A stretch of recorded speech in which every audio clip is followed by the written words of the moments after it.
Hey, if you've picked up this book, chances are you've been hurting in ways that don't always make sense. Maybe it's a tight chest you can't explain, a sadness that shows up quietly in the middle of a happy moment, or the kind of overthinking that wears you out more than anything on your to-do list. This book, written and published by Mindful Literary, isn't here to label you, fix you, or pathologize your pain. It's here to help you understand it, to make the invisible stuff a little more visible. Because pain doesn't always scream. Sometimes it whispers, in habits, in tension, in thoughts you can't shut off. You'll find real stories, practical reflections, and simple tools to explore what's actually going on underneath it all. Not in a clinical, cold way, but like a conversation between two people who get it. This isn't about becoming better. It's about becoming more honest with yourself, your body, your patterns, and your healing. You don't have to be perfect to begin. You just have to be curious. Let's start. Introduction: the pain you don't talk about. Understanding the silent nature of emotional pain. Sometimes we end a tough day feeling emotionally drained, but find it hard to pinpoint why. It's easy to dismiss these feelings as just tiredness or stress. Yet beneath the surface, there's often a quieter ache that's hard to see. This type of pain doesn't announce itself loudly with tears or outbursts. Instead, it quietly lingers, hiding in the background of our minds and hearts. Think of it as a soft echo bouncing in a vast canyon, present, but easily ignored or forgotten. Because this pain is felt deep inside, it can seem distant from our daily thoughts, making it easy to overlook. We might brush it aside, convincing ourselves it's no big deal, while silently carrying the weight of unresolved feelings. Understanding this helps us realize that emotional pain isn't always dramatic. Sometimes, it's simply a muted hum that we carry quietly without realizing it's there. This quietness serves as a form of protection. When emotions run too deep or feel overwhelming, our minds often choose to conceal them to keep us functioning. We develop coping mechanisms like distraction, busyness, or even denial to avoid facing the discomfort directly. It's part of the human instinct to shield ourselves from pain, especially when expressing or confronting it feels frightening or vulnerable. This shielding can make emotional wounds even harder to spot because they don't scream for attention. They whisper. As time passes, these whispered pains can accumulate, shaping our mood, influencing how we react to others, or affecting our overall well-being without us even realizing the impact. Recognizing that emotional pain can be like this quiet echo helps us start to listen more carefully to what our inner selves might be trying to tell us without words. Many people might go through their days feeling emotionally off, but remain unaware that these feelings are signs of unprocessed pain. For instance, someone might snap at loved ones over minor issues or feel inexplicably anxious, yet attribute these reactions to external stresses rather than inner wounds. This is because emotional pain that remains unnoticed often disguises itself as simple mood swings or irritability. Sometimes it manifests in physical symptoms like fatigue or muscle tension, further obscuring its true origin. By paying closer attention to these subtle signals, like a lingering sense of gloom, recurring negative thoughts, or a constant feeling of being off, we can begin to differentiate superficial discomfort from deeper emotional wounds. The key is to be gentle and curious with ourselves, noticing when certain feelings persist or feel disproportionate to what's happening around us. Only then can we start addressing the silent pain that's quietly shaping our lives. Recognizing how habits and beliefs carry pain. Sometimes, in moments of quiet reflection, you might notice yourself reacting harshly to a loved one over something small, then feel a wave of guilt or confusion afterward. These reactions are rarely random. They are often rooted in deeper emotional wounds that haven't been fully acknowledged or healed. When we experience pain, whether from childhood, past relationships, or traumatic events, our minds and bodies instinctively develop ways to cope or stay protected. These coping mechanisms, which become habits, serve as responses to the unresolved feelings lurking beneath our surface. Over time, repeating these patterns creates a familiar rhythm, sometimes soothing, but often limiting, masking the underlying pain that still lingers. Recognizing this connection helps in understanding that what we call bad habits might actually be survival strategies formed early in life. Core beliefs about ourselves, like feeling unworthy, incompetent, or unlovable, are often born from unprocessed emotional pain. These beliefs act as filters shaping how we see the world and interact within it. For example, If someone experienced consistent neglect or criticism during childhood, they might develop a belief that they are inherently flawed or undeserving of kindness. This belief silently influences decisions, such as sabotaging relationships or withdrawing from new opportunities, reinforcing feelings of loneliness or inadequacy. In many cases, these invisible wounds continue to influence our reactions long after the original pain has healed on the surface, creating a cycle that keeps us trapped in familiar behaviors. The first step in healing is to become aware that these beliefs are not fixed truths, but rather reflections of past pain that can be challenged and redefined. Understanding that these patterns originate from emotional pain allows us to approach ourselves with more compassion. Instead of judging ourselves for reacting a certain way, we can start seeing these reactions as messages from unresolved feelings that need attention. Recognizing the link between pain and behavior empowers us to begin addressing the root causes rather than merely trying to change surface habits. When we see habits as signals rather than flaws, they become opportunities for growth. This awareness sets the foundation for gentle self-inquiry. What feelings am I avoiding? What truth about myself am I afraid to face?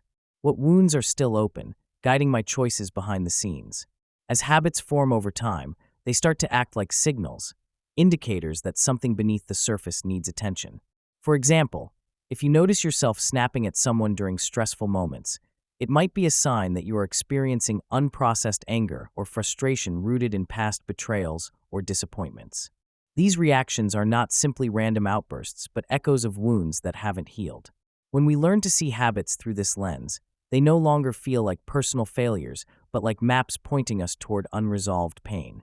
This perspective makes it easier to approach difficult feelings with curiosity rather than self-criticism, opening space for healing. Habits also shape our reactions and choices in more subtle ways. For instance, avoiding confrontation to prevent feeling vulnerable can stem from fears of rejection or abandonment that originated in earlier experiences. We might unconsciously select familiar behaviors that protect us from emotional pain, even if those behaviors cause ongoing frustration or loneliness. Recognizing habits as signals helps us pause and ask, what am I truly afraid of in this moment? What emotion am I trying to avoid or defend against? When we start listening to these signals with kindness, it becomes possible not just to change behaviors, but to heal the wounds that drive them. Over time, this awareness can lead to more conscious choices and healthier responses that reflect genuine needs rather than childhood fears. By paying close attention to our repetitive patterns, we begin to see that each habit offers an opportunity for insight. They are the footprints of pain that, if traced back, reveal the hidden beliefs and emotions shaping our lives. For example, a tendency to overcontrol in relationships might mask fears of abandonment, while procrastination could hint at feelings of unworthiness or fear of failure. When we start to decode these signals, we approach ourselves with patience and curiosity instead of judgment. This might involve reflecting on past experiences, journaling about recurring themes, or seeking support from friends or professionals who can help shine light on unexamined wounds. Ultimately, recognizing habits as messengers saves us from endless cycles of blame and opens the door to genuine healing and self-understanding. Engaging in self-reflection and gentle inquiry can gradually weaken the hold these wounds have on us. Journaling about recurring reactions or keeping a behavior journal helps in spotting patterns and understanding their roots. Over time, this process fosters a healthier relationship with ourselves, allowing us to see through the lens of compassion rather than shame. It reminds us that beneath each habitual reaction lies an unmet need or an unspoken pain that is worth acknowledging. Addressing these underlying wounds may not happen overnight, but each step taken with awareness helps to loosen their grip.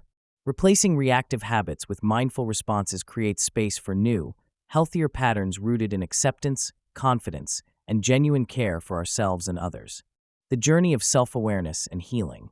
Sometimes, in the quiet moments of the day, you might catch yourself snapping at a loved one or feeling overwhelmed without understanding why.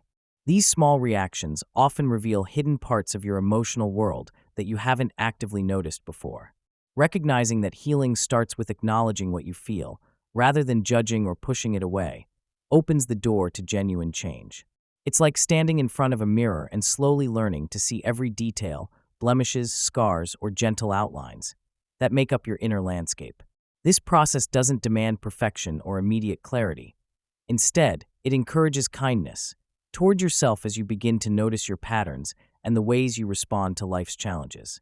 Many people tend to overlook their emotional signals, dismissing them as insignificant or temporary discomforts. But in reality, these feelings serve as messengers, guiding you toward what needs attention or release. Developing an awareness of your emotional landscape can start with simple habits, such as pausing during stressful moments to observe what's happening inside. Do you feel tension in your chest? Is there a flicker of sadness behind your smile? Do you notice a pattern of avoidance when a difficult thought arises? Paying close attention in small, non-judgmental steps helps you foster a gentle curiosity about your inner world, rather than creating distance or shame around uncomfortable feelings. Over time, this curiosity becomes a foundation for deeper self-understanding and healing. This approach emphasizes that healing isn't a dramatic overhaul, but a gradual process of gentle recognition. It's like tending to a garden, watering the plants, pulling weeds carefully, and noticing which blooms need extra care. When you acknowledge your feelings without immediately trying to fix or suppress them, you create space for healing to unfold naturally. By becoming aware of your emotions, both joyful and painful, you begin to build trust with yourself. This trust allows you to observe patterns and triggers without feeling overwhelmed, making healing less about fixing yourself and more about understanding yourself. Remember, every emotion you experience is a piece of your story, worthy of respect and gentle attention, leading to clarity and growth over time. A practical way to deepen your self-awareness is to set aside a few moments each day to simply check in with yourself. Find a quiet space, breathe slowly, and ask, "What am I feeling right now?" Notice the sensations, thoughts, and images that emerge. No need to judge or analyze, just observe. Over time, this simple practice can help you build a habit of attending to your inner world with kindness and patience, transforming your relationship with yourself and laying the groundwork for meaningful healing. Chapter 1. When you overreact to something small, and you know it, a moment of frustration, like snapping at a loved one in the kitchen. Sometimes, the smallest inconveniences can suddenly feel like a thunderclap in your mind. Perhaps you're in the kitchen, chopping vegetables, and your partner accidentally bumps into you, causing you to snap or feel a flicker of anger. Without realizing it, these minor irritations are often signs of underlying feelings that have been building up over time. When we're tired, stressed, or overwhelmed in other areas of life, even the tiniest triggers can seem magnified. These moments aren't random. They serve as signals, pointing toward deeper issues that may not feel obvious at first glance. Paying attention to the patterns of what sets you off can reveal clues about your emotional landscape. For example, if you find yourself snapping during routine interactions, it might hint at unresolved worries or unmet needs. Sometimes, these irritations stem from feelings of frustration, hurt, or disappointment that haven't been fully acknowledged. Over time, ignoring these small signals can cause them to pile up, making everyday moments seem stressful or impossible to manage. Recognizing these irritations early turns them into opportunities to understand yourself better and address the deeper emotions beneath the surface. By developing awareness of your emotional responses, you begin to see that these feelings are not just about the situation at hand, but are connected to larger patterns in your life. Maybe being overwhelmed at work spills over into your interactions at home, or underlying exhaustion makes even a simple comment feel like an attack. When you notice that certain situations repeatedly trigger irritation, it's a sign to pause and explore what might be fueling those reactions. Understanding this connection opens the door to greater self-awareness and provides a foundation for healthier responses in the future. Once you start recognizing your irritations as signals rather than just temporary moments of anger, a new perspective begins to emerge. These reactions often carry messages about what you truly value, what you need, or what's missing in your life. Think of your emotional responses like a warning light on a dashboard. They're intended to alert you that something requires attention. For instance, snapping at a loved one may not be about them at all. It could be trying to tell you that you're feeling neglected, overwhelmed, or unseen in some other area. Viewing these moments as signals shifts the focus from blame or guilt to curiosity and understanding. Instead of chastising yourself for losing patience, you learn to ask, "What is this reaction telling me?" This simple shift can be transformative. It allows you to see your emotional responses as meaningful insights into your inner world. Recognizing that your feelings are messages helps you differentiate between the true cause of your upset and the surface-level irritation that masks deeper issues. Over time, this perspective makes it easier to respond to your emotions with compassion and intentionality. Instead of reacting impulsively or suppressing feelings, you learn to pause and listen. For example, if you notice yourself snapping over a minor inconvenience, it might be helpful to reflect. Am I really angry about this small thing? Or is there something else going on? Perhaps stress from another part of life or unmet needs for connection. By tuning into these signals, you gain a clearer picture of what's happening beneath the surface, enabling you to address root causes instead of just symptoms. Practicing this awareness might involve taking a deep breath when irritation arises, asking yourself gentle questions, or journaling your feelings. Over time, these habits help you become more attuned to your emotional signals, reducing reactive patterns and fostering a more compassionate relationship with yourself. Recognizing that these reactions are messengers, rather than flaws or failures, opens space for healing and growth, nurturing a more balanced way of handling everyday frustrations. One practical tip is to create a habit of asking yourself, "What am I really feeling right now?" whenever you notice a heightened emotional response. This simple question can help you slow down before reacting and can point you toward deeper insights. Remember, your feelings are not your enemy. They are guides, pointing you toward what needs your attention and care. Embracing this view turns moments of frustration into opportunities for connection and self-awareness, nurturing a kinder, more understanding relationship with yourself and those around you. How triggers are often about past wounds, not just the present. Sometimes, a simple disagreement with someone can suddenly feel overwhelming or make you feel as if you've been thrown back into an old, familiar place of hurt. Perhaps you find yourself snapping at a coworker over a small mistake or crying unexpectedly after a minor setback. These reactions might seem disproportionate or confusing at first, but often they carry a deeper story. Our emotional responses are frequently shaped by the echoes of wounds from the past, wounds we may not even consciously remember or realize are influencing us. When you react strongly to something seemingly trivial, it's worth pausing to consider whether this moment is about what's happening now or if it's stirred by unresolved feelings from your history. A person might, for example, get defensive in a conversation, feeling attacked even when there's no real threat. That defensiveness might actually be rooted in earlier experiences where they were criticized or dismissed. Recognizing this pattern can open the door to understanding that many emotional reactions are surface responses, veiling pain from long ago. When we notice this, it allows us to stop judging ourselves harshly for overreacting and start exploring what unresolved feelings are triggering our responses. By understanding that many feelings are echoes of past wounds, we can start to see patterns in our behavior that previously felt random or uncontrollable. Instead of immediately reacting with anger, fear, or sadness, we could learn to ask ourselves internal questions like, is this feeling about what just happened, or is it connected to something else I haven't fully processed? Often, our reactions are not about the current moment, but about memories we haven't healed. For instance, feeling betrayed in a friendship might be linked to childhood experiences of abandonment or rejection. Recognizing these connections turns our emotional landscape into a map, showing us where old wounds still linger. With patience and curiosity, we can become more aware of these triggers as they arise, rather than being swept away by their intensity. Setting aside time for gentle reflection can help uncover these hidden layers, giving us key insights and creating distance from automatic reactions. The more we understand that our emotional responses are rooted in past experiences, the more compassion we can develop toward ourselves and others, easing the tendency to take things personally or react impulsively. It's also helpful to remember that these triggers can be subtle or surprising. They might surface during everyday interactions or in moments when we feel vulnerable or insecure.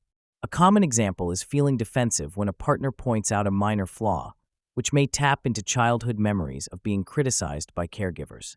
Similarly, a frustration that erupts over a small inconvenience might stem from earlier feelings of helplessness or incompetence.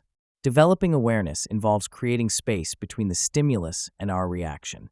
When a triggering moment occurs, pausing before responding allows us to investigate whether the emotion is about the present situation or something buried in our past. Over time, this pause can become a habit, helping us respond more intentionally rather than reacting out of old wounds. Journaling about emotional triggers or discussing them with a trusted friend or therapist can also provide clarity. Remember, these reactions are not flaws but signals. Handwritten notes or quiet reflection can help you notice recurring themes and understand the origins of your feelings.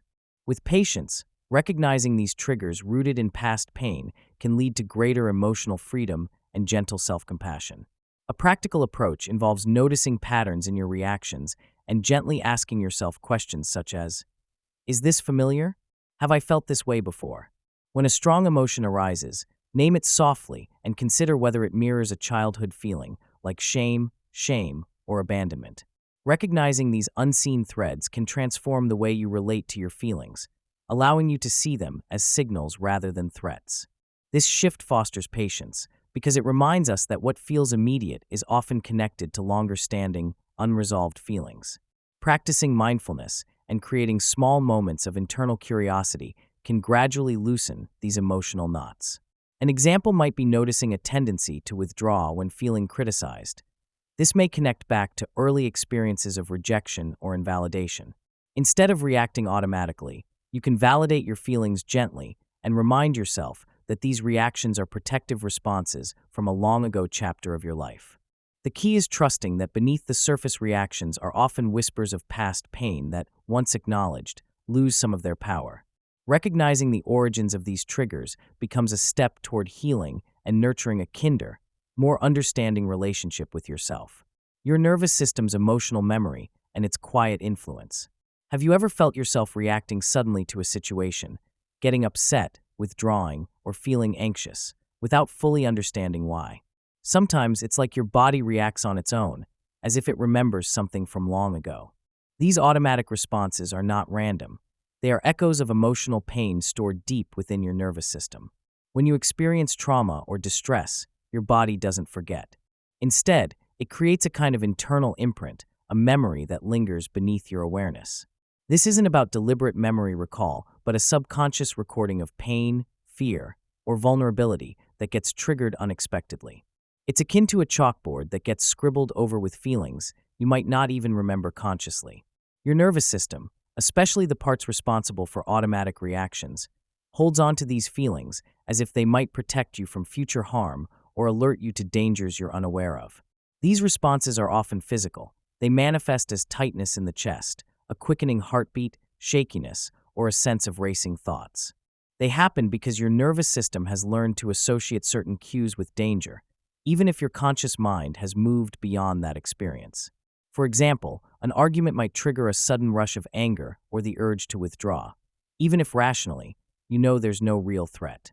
The body has stored previous emotional pain in a way that it responds automatically, bypassing your thoughts entirely. These reactions are complex, layered, and sometimes confusing. They may seem disproportionate to the current situation. Recognizing that these are responses rooted in past pain, rather than the present reality, can help you begin to see why your body sometimes acts independently of your conscious desire to feel calm or in control. One of the most surprising truths is that your nervous system records emotional memories long before your mind processes them. Before you have a chance to think or analyze a situation, your body may already be reacting. For instance, you might suddenly freeze when someone raises their voice, or find yourself shrinking back during a confrontation. These reactions stem from a form of involuntary memory stored within the nervous system, like an automatic alarm that goes off at the slightest hint of danger. You may not have consciously connected the dots, but your body has learned to associate specific sights, sounds, or feelings with past pain.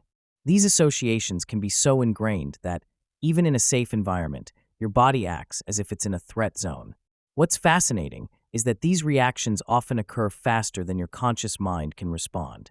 They bypass thought altogether because they are rooted in survival mechanisms, survival that was perhaps necessary when you experienced trauma or emotional distress. For example, a small, seemingly insignificant comment might trigger a defensive or anxious response you can't quite explain. This is because your nervous system is functioning on a level where it perceives threat based on memory, not the current reality. Learning to notice these involuntary reactions is a powerful step toward understanding yourself better.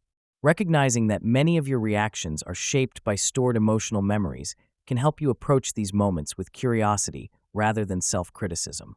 Becoming aware of these automatic responses is like tuning into a quiet language your body speaks. Notice the moments when your reactions seem to come out of nowhere and start asking yourself, could this be connected to something from the past?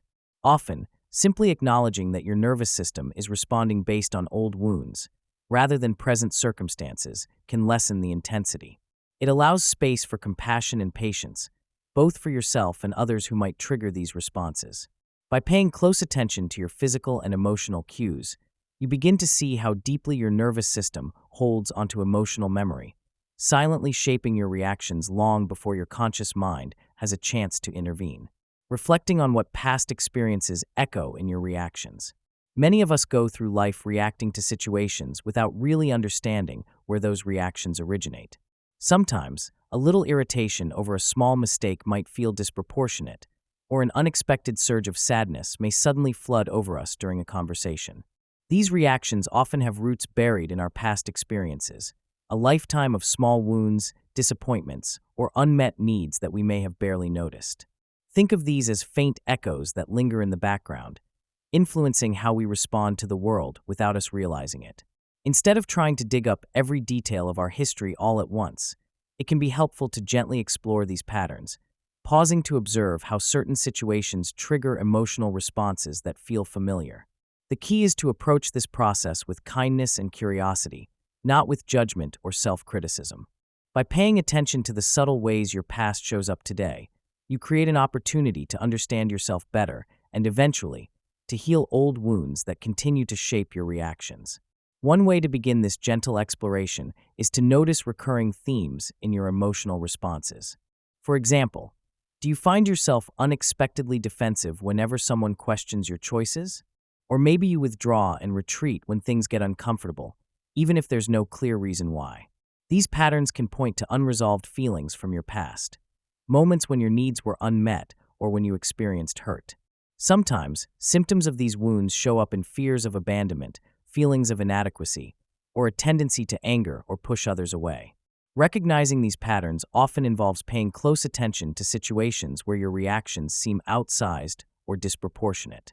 Remember, this isn't about blaming yourself for old wounds, but about understanding how they influence you, so that you can gently begin to change how you respond in the present.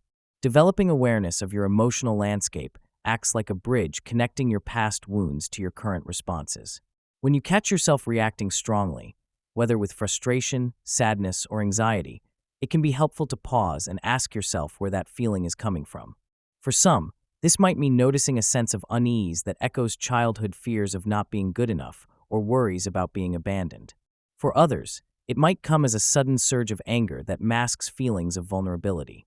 Over time, with a gentle attitude, you can start to observe these reactions without judgment and see the patterns emerge clearly. This process involves asking questions like, why did I respond that way? Or what part of me felt threatened or unseen? As these connections form, you begin to understand how certain situations trigger old emotional wounds, which in turn influence how you behave today. Engaging in regular self-awareness practices, such as journaling, mindfully noticing your reactions during daily interactions, or taking brief moments for reflection, can significantly deepen this understanding. For example, if you notice yourself snapping at a colleague or loved one, instead of feeling guilty or ashamed, you might take a breath and reflect on whether this reaction is linked to a past experience where you felt unheard or dismissed. As you connect these dots, your responses can become less automatic and more conscious. This awareness fosters compassion for yourself, recognizing that these reactions are often rooted in old pain trying to get your attention. With patience, you can start to see these reactions less as flaws and more as messages from within, guiding you toward necessary healing moments. Over time, this process nurtures resilience and trust in your ability to respond differently, even to familiar triggers. Remember, the goal isn't to eradicate your reactions, but to understand where they come from. Small increments of insight can lead to big shifts over months or years. Sometimes, simply recognizing that a particular reaction is linked to an earlier wound allows you to give yourself grace and choose a different way to respond. Practicing kindness toward yourself during this exploration makes it easier to face uncomfortable truths and ultimately fosters a deeper sense of safety within. Whether through quiet reflection, talking with a trusted friend, or working with a therapist, developing this self-awareness is a powerful step toward healing old wounds that influence your reactions today, helping you to move through life with greater clarity and compassion. Chapter 2. The Psychology of Overthinking and Mental Loops. A restless night, your mind spiraling over a minor worry. Sometimes, after a long day, you lie down intending to relax, only to find your thoughts bouncing from one worry to another without end. You might notice that your mind starts spinning over small issues, like whether you locked the front door, what you forgot to do at work, or a minor disagreement that suddenly feels more significant. This pattern of persistent thinking, often called rumination, acts like a loop that feeds itself, making it harder to find peace at night. Recognizing this pattern is the first step toward breaking free from it. When you start noticing how your thoughts seem to keep circling around the same worries, you begin to see it as a familiar cycle that you have the power to interrupt. Rumination often disguises itself as problem-solving, but in reality, it keeps you stuck in an emotional loop. Instead of addressing a real issue, it turns into repetitive worry that adds more stress and anxiety. Sometimes, this pattern is triggered by a simple concern, a minor mistake, an upcoming presentation, or a small confrontation that gets blown out of proportion in your mind. As these thoughts repeat, they tend to grow louder and more intense, clouding your thinking and preventing your mind from relaxing. It's as if your brain is stuck in a version of a weather forecast that keeps flashing the same storm warnings without any new information. Recognizing these patterns involves paying honest attention to your thoughts, noticing when your mind gets caught up in worry for no apparent reason, and understanding that this is a natural but changeable habit. One effective way to begin recognizing this pattern is to observe your thought process during moments when sleep feels out of reach. Are you replaying conversations, worrying about mistakes that happened days ago, or fretting about a future event that hasn't yet occurred?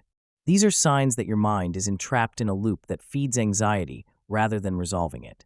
Being aware of when and how your thoughts spiral helps you realize that rumination is more about emotional states than actual problems needing immediate solutions.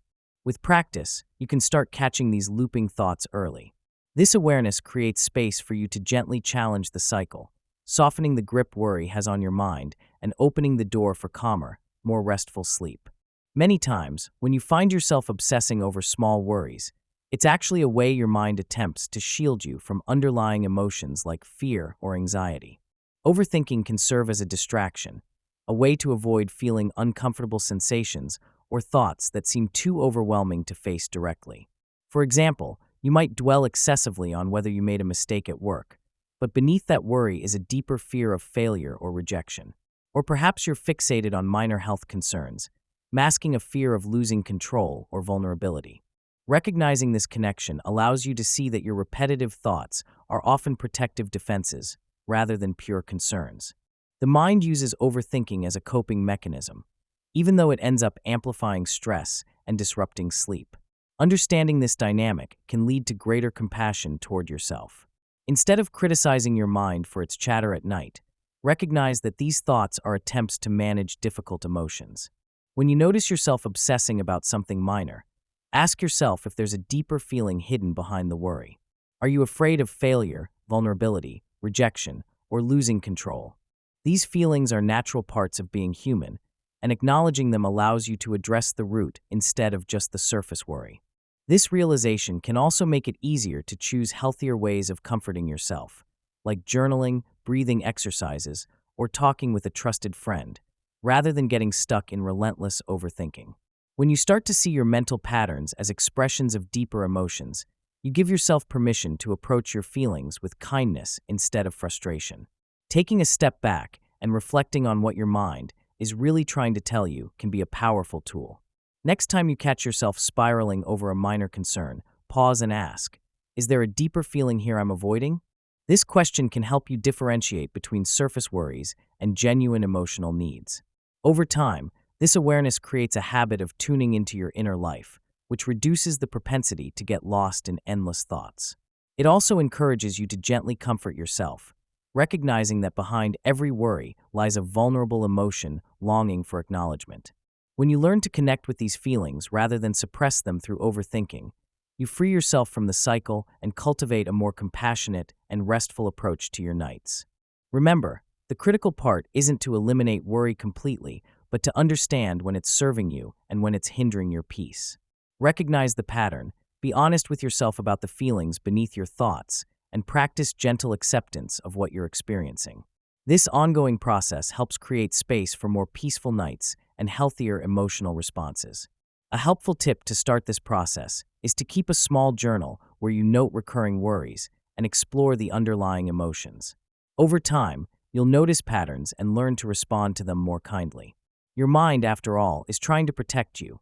Your role is to listen with compassion and slowly guide yourself toward a calmer, more accepting inner world. Unresolved feelings seeking closure through endless thoughts. Sometimes, you might find yourself ruminating over a difficult moment or replaying a conversation repeatedly in your mind. These mental loops often feel like a way to understand what happened or to find a sense of control over confusing emotions. At their core, these endless thoughts are not just random. They are rooted in a desire to make sense of feelings that haven't been fully recognized or processed. When a part of us feels unsettled or vulnerable, our brain naturally seeks answers, even if those answers are elusive or impossible to find in the moment. This pattern is a way for your mind to try and resolve uncertainty and discomfort, creating a cycle that can be hard to break. Often, these loops stem from the belief that understanding will bring peace and closure. If only I could figure out why I feel this way, the thoughts say, then I could finally move on. But feelings are complex and don't always fit into neat explanations. Sometimes the more we try to analyze, the more the questions multiply, trapping us in endless questioning. This pattern can intensify feelings of frustration, sadness, or anxiety, because it feels like no matter how much we think or revisit old memories, the core issues remain unresolved. Recognizing this is the first step toward easing the cycle. These mental loops are not a sign of weakness or failure, but a normal attempt by your brain to cope with unacknowledged feelings. It helps to see these persistent thoughts as signals that some part of you needs attention. Perhaps there's a hurt you haven't fully expressed, a longing that hasn't been spoken, or fears that have been buried beneath layers of busy thoughts. When you start to notice these patterns without judgment, you create space for awareness. This awareness can help you see that the relentless pursuit of answers is often a way of avoiding the deeper feelings that need gentle recognition, rather than a genuine effort to find solutions. Understanding this can make it easier to pause the mental replay and shift your focus toward acknowledging what's happening beneath the thoughts. Letting go of the need to find every answer can be one of the most freeing realizations. Acceptance doesn't mean resignation or giving up. Instead, it's about gently allowing your feelings to be there without constantly trying to fix, explain, or resolve them. When feelings remain unspoken or unresolved, they often show up as persistent thoughts, hoping to be acknowledged. Accepting them as they are, with patience and kindness, can reduce the urge to obsessively analyze. When you stop fighting the feelings or the unanswered questions, a subtle shift occurs. There is less internal resistance, and the mental loops begin to lose their grip. This process involves a conscious decision to stay with your feelings, rather than trying to push them away or seek certainty. For example, instead of obsessively questioning why someone hurt you, you can acknowledge the pain and accept that it's a natural response to a difficult experience. Sometimes, it's enough to simply notice the feeling without needing to understand it fully or solve it. Over time, this acceptance fosters a sense of peace, even if all your questions aren't answered immediately. It often leads to a calmer mind and a more compassionate relationship with yourself, as you accept your feelings without externalizing blame or holding on to the need for clarity. Many find that journaling, mindfulness practices, or gentle self-talk help establish this accepting attitude. Taking a few moments to breathe deeply and observe your thoughts and feelings as passing experiences, rather than problems to be solved, can make a remarkable difference. Remember, responses like "it's okay to feel this way," or "these thoughts are just my mind's way of trying to help me understand," create a gentle foundation for relief. With consistent practice, learning to accept what is, even when it feels uncomfortable, gradually rewires your relationship with those unresolved feelings, making it easier to coexist with them without being overwhelmed. Practicing patience and self-compassion during these moments reminds you that healing often happens gradually. Instead of forcing understanding, Leaning into acceptance allows space for feelings to unfold naturally. Over time, this approach can diminish the intensity of endless thoughts and help you find a quieter, more stable mental state. Remember, true peace comes not from solving every mystery, but from learning to sit with your feelings in their fullness, in the knowledge that they are temporary and part of your human experience. Fear and control fueling mental noise and anxiety. Sometimes, during moments of quiet solitude, you might find yourself reacting unexpectedly, snapping at a loved one or feeling overwhelmed by the smallest inconvenience. These reactions often stem from a deep-seated wish to manage everything around you, even if it seems insignificant on the surface. The human mind is naturally drawn to patterns of control because it creates a sense of safety, predictability, and certainty. When control feels elusive or threatened, feelings of anxiety surge, and the mind begins to generate a flood of worries designed to soothe that need for stability. Ironically, the more you cling to control, the more chaos you create within, as your mental energy becomes consumed with trying to keep everything in a neat, manageable box. This desire for control acts like a constant toggle switch, turning worry into a habitual response. Each time plans go awry or unexpected circumstances arise, the mind interprets this as a personal failure or threat. Over time, this triggers a relentless cycle where worry breeds more worry, a perpetual churn of mental noise that dulls your ability to see things clearly. For example, if you try to ensure every detail of a project is perfect, fear of failure can cause stress to build up, making your thoughts race with what-ifs and should-haves. This relentless need for certainty often keeps you stuck in a loop of rehearsing worst-case scenarios, which can feel like an emotional burden you carry everywhere, even when nothing is actively wrong. In this way, control becomes a double-edged sword. While it provides moments of comfort, it also feeds the anxiety that keeps you awake at night or distracted during the day. The more you chase after control, the more elusive it becomes. That's why it's helpful to observe this pattern without judgment, to notice when your mind is trying to micromanage or overthink simply because it fears losing grip. Recognizing this craving as rooted in fear opens the door to understanding how mental chaos takes hold and how it's often driven by a desire to shield ourselves from uncertainty, rather than genuine stability. This insight can be a first step toward loosening that grip and easing the mental noise that often feels deafening.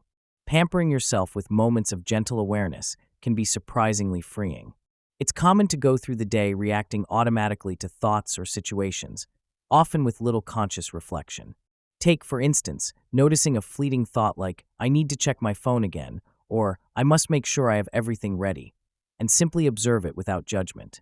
When you pause to notice these mental urges, you create space between yourself and the automatic reaction. This space becomes a tool to understand what's really driving your behavior. Often it's fear of missing out, fear of failure, or fear of losing control right at that moment. This practice involves gently turning your attention inward whenever you notice yourself becoming anxious or compulsive about managing a situation. Instead of immediately reacting, try labeling the feeling or thought as fear or worry. For example, if you catch yourself obsessively planning or overly controlling a task, remind yourself, "This is anxiety trying to keep me safe." By acknowledging these feelings calmly, you aren't fighting them, but instead accepting their presence. Over time, this approach reveals patterns that reinforce your mental chaos, patterns that often originate from a deep roots in fear rather than actual need. It might help to start small. Each time you notice an urge to compulsively check or control, take 3 deep breaths and say softly in your mind, "I see you, fear." This simple act of acknowledgement can interrupt the automatic cycle and diminish the intensity of the mental noise. As you continue cultivating this awareness, you become better at distinguishing between thoughts rooted in reality and those born from fear. Gradually, you develop a more compassionate relationship with your inner world, understanding that feelings of discomfort or worry are normal parts of being human, not signs of personal weakness. With patience, this gentle curiosity can help loosen the grip of fear-based control and bring more peace into your mental landscape. Practicing awareness, catching, naming, and pausing your thoughts.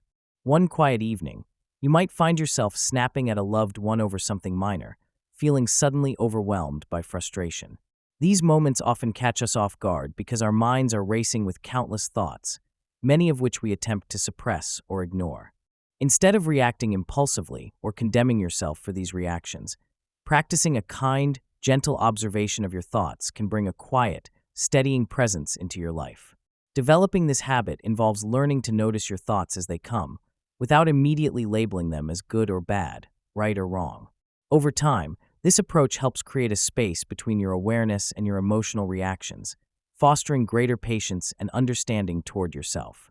This kind of practicing awareness is not about stopping thoughts or making them disappear, but about accepting them as transient mental events. Imagine your thoughts as clouds passing across a clear sky. Some are big and dark, others light and fluffy, but they're all temporary. The key is to recognize each thought without attaching to it or pushing it away. When you notice yourself starting to judge, criticize, or cling to a particular thought, gently redirect your attention back to the present moment. This can be as simple as silently saying, "Here is a thought," or "That's interesting," without any extra emotion. This process nurtures a sense of compassion toward yourself, helping you see your mental patterns with curiosity instead of self-criticism. As you practice observing your thoughts without judgment, you'll begin to notice patterns, recurring worries, self-critical voices, or fleeting desires. Recognizing these patterns with kindness can soften your relationship with your inner world. For example, if you notice a thought like "I'm not good enough," instead of spiraling into despair or denial, acknowledge it with gentle acceptance. Remind yourself that this thought is just one voice among many. Through consistent practice, this fosters an attitude of self-compassion, transforming how you relate to your inner experience. It becomes clearer that thoughts are simply passing phenomena rather than facts defining your worth or identity. This shift can lessen the emotional charge behind stressful thoughts and allow for a calmer, more accepting mindset to develop. Think about those moments when your mind is flooded with a rush of worries or a stream of endless to-dos. It can feel as if you're caught in a whirlwind, with thoughts spinning faster and faster. In these situations, the most accessible tool to regain some calm is the simple act of pausing.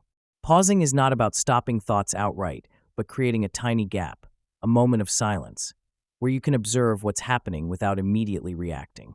It's like pressing a reset button, giving yourself the chance to choose your response rather than being swept away by the momentum of your racing mind. This pause can be achieved by taking a slow, conscious breath, deliberately holding it for a second, and then exhaling fully. As you do this, notice the sensation of air filling and leaving your lungs. This small action instantly anchors you to the present, breaking the pattern of automatic thinking. You do not need to turn it into a formal meditation, just a quick, gentle pause in daily life. With regular practice, this simple step starts to develop as a natural reflex, so that when your thoughts begin to spiral, you can insert a pause and create some mental breathing room. Over time, these pauses help you recognize that your thoughts are transient. They come and go, and you don't have to be defined by them. Creating space through pauses allows you to step back from your mind's chaos and see your thoughts as passing events rather than permanent truths. For example, if you notice that a dining table of unfinished tasks is triggering stress, instead of instantly feeling overwhelmed, take a deep breath and briefly pause. This moment of stillness helps you gain perspective. It can prevent a small worry from escalating into an emotional storm or a mistake from escalating into a full-blown crisis. The beauty of this simple practice is that it is accessible anytime and anywhere, whether waiting in line, stuck in traffic, or overwhelmed during a busy day. These moments of pause build resilience over time, helping you stay more centered even amid daily chaos. One effective approach is to pair the pause with gentle awareness. For example, after inhaling slowly, silently note to yourself a pause, then exhale and observe what thoughts or feelings arise. This small action gradually trains your mind to respond differently, cultivating an inner space of calm amid mental turbulence. As with any skill, consistency matters. The more you intentionally pause, the more automatic it becomes, transforming reactive habits into mindful choices. Over time, this simple practice can grow into a go-to response during moments of stress or overwhelm, giving you a quiet moment to reconnect with yourself before reacting impulsively or negatively. Chapter 3. Loneliness even when you're not alone. Feeling disconnected during social gatherings. Imagine yourself at a gathering, smiling politely and nodding at the right moments. You appear to be engaged from the outside, yet inside, a sense of detachment might be quietly settling in. Sometimes, you find yourself going through the motions, nodding along but feeling disconnected from the conversation or the people around you. This experience is more common than many realize, and it often happens without conscious awareness. You could be in the same room with others, sharing space and even participating, but emotionally, a wall still exists, blocking genuine connection. Recognizing this symptom is the first step in understanding what's happening beneath the surface. This disconnect happens because, at a deeper level, your mind may be caught up in other thoughts or worries, even while your body is physically there. For example, you might find yourself listening, but your mind is racing over past mistakes or future concerns. The feeling of being present, in a physical sense, doesn't automatically mean your emotional state aligns. Many people develop habits of tuning out or withdrawing inward to protect themselves from feeling overwhelmed, vulnerable, or simply unsure of how to connect. Over time, this leads to a pattern of looking engaged without actually feeling connected, which can cause a sense of alienation even in lively social settings. Becoming aware of this pattern can help you catch those moments when you drift away emotionally, creating space for more authentic engagement. Notice how this disconnect often manifests as a subtle but persistent feeling of being somewhere else, while everyone else seems to be sharing laughter or stories. You might find yourself physically nodding along or making eye contact, but internally, you're distant, observing rather than participating. This is a common psychological safety mechanism. Your mind may distance itself from the discomfort of vulnerability or social anxiety, leading to a kind of emotional numbness. Some people unconsciously adopt this posture because it feels safer than risking rejection or judgment. The challenge is that this disconnect can become a habit, making real intimacy or genuine feelings linger out of reach. Paying attention to these moments of emotional distance allows you to gently explore what's happening inside, instead of ignoring or pushing it away. Becoming more mindful of your internal experience during social gatherings can gradually open the door to greater authenticity. Instead of simply going through the motions, pause and ask yourself whether you're truly feeling connected or if your mind is elsewhere. Addressing this disconnection involves gently nurturing your emotional presence, recognizing that being physically close doesn't automatically mean you're emotionally present. Small acts like focusing on your breath, reminding yourself of your intent to connect genuinely, or acknowledging your feelings of detachment can help bring your awareness back. Over time, this practice can help reduce the gap between your physical presence and emotional engagement, allowing conversations to feel richer and more meaningful. Sometimes, amidst a group of friends or family, a deep sense of loneliness can settle quietly within you. This feeling might surprise you, especially when others seem perfectly at ease or connected. You're physically surrounded by people, sharing smiles, stories, or even laughter, but underneath, you may feel painfully alone. This paradox isn't uncommon and often points to an internal separation, a disconnect between your emotional needs and what you experience externally. You might be craving genuine understanding, acceptance, or intimacy, yet find yourself feeling invisible or misunderstood. This emotional gap is what sustains loneliness, even in the presence of others. Loneliness rooted in emotional separation stems from a sense that others don't truly see or understand your inner world. It isn't just about being physically alone. It's about feeling disconnected from others' feelings or perceptions. Sometimes, this occurs because your inner feelings haven't been shared openly, or because previous experiences fostered a belief that your true self isn't welcome or safe to reveal. As a result, you might hide parts of yourself or keep emotional walls up, which inadvertently creates distance. Over time, this pattern can make social gatherings feel more like obligatory routines rather than opportunities for authentic connection. Recognizing that loneliness can persist despite external closeness helps you realize the importance of nurturing emotional intimacy. This kind of loneliness can also be effective at disguising itself, especially if you're used to suppressing vulnerability. You might laugh, chat, or participate outwardly, but inside, you may feel isolated as if you're watching from beyond the surface of the conversation. It's a silent ache that often arises from unmet needs for acknowledgement or understanding. Knowing this can help you identify when the loneliness isn't about physical absence, but about an emotional void. By understanding the roots of this separation, you can gently work toward bridging it, either through honest sharing or by cultivating awareness of your internal world.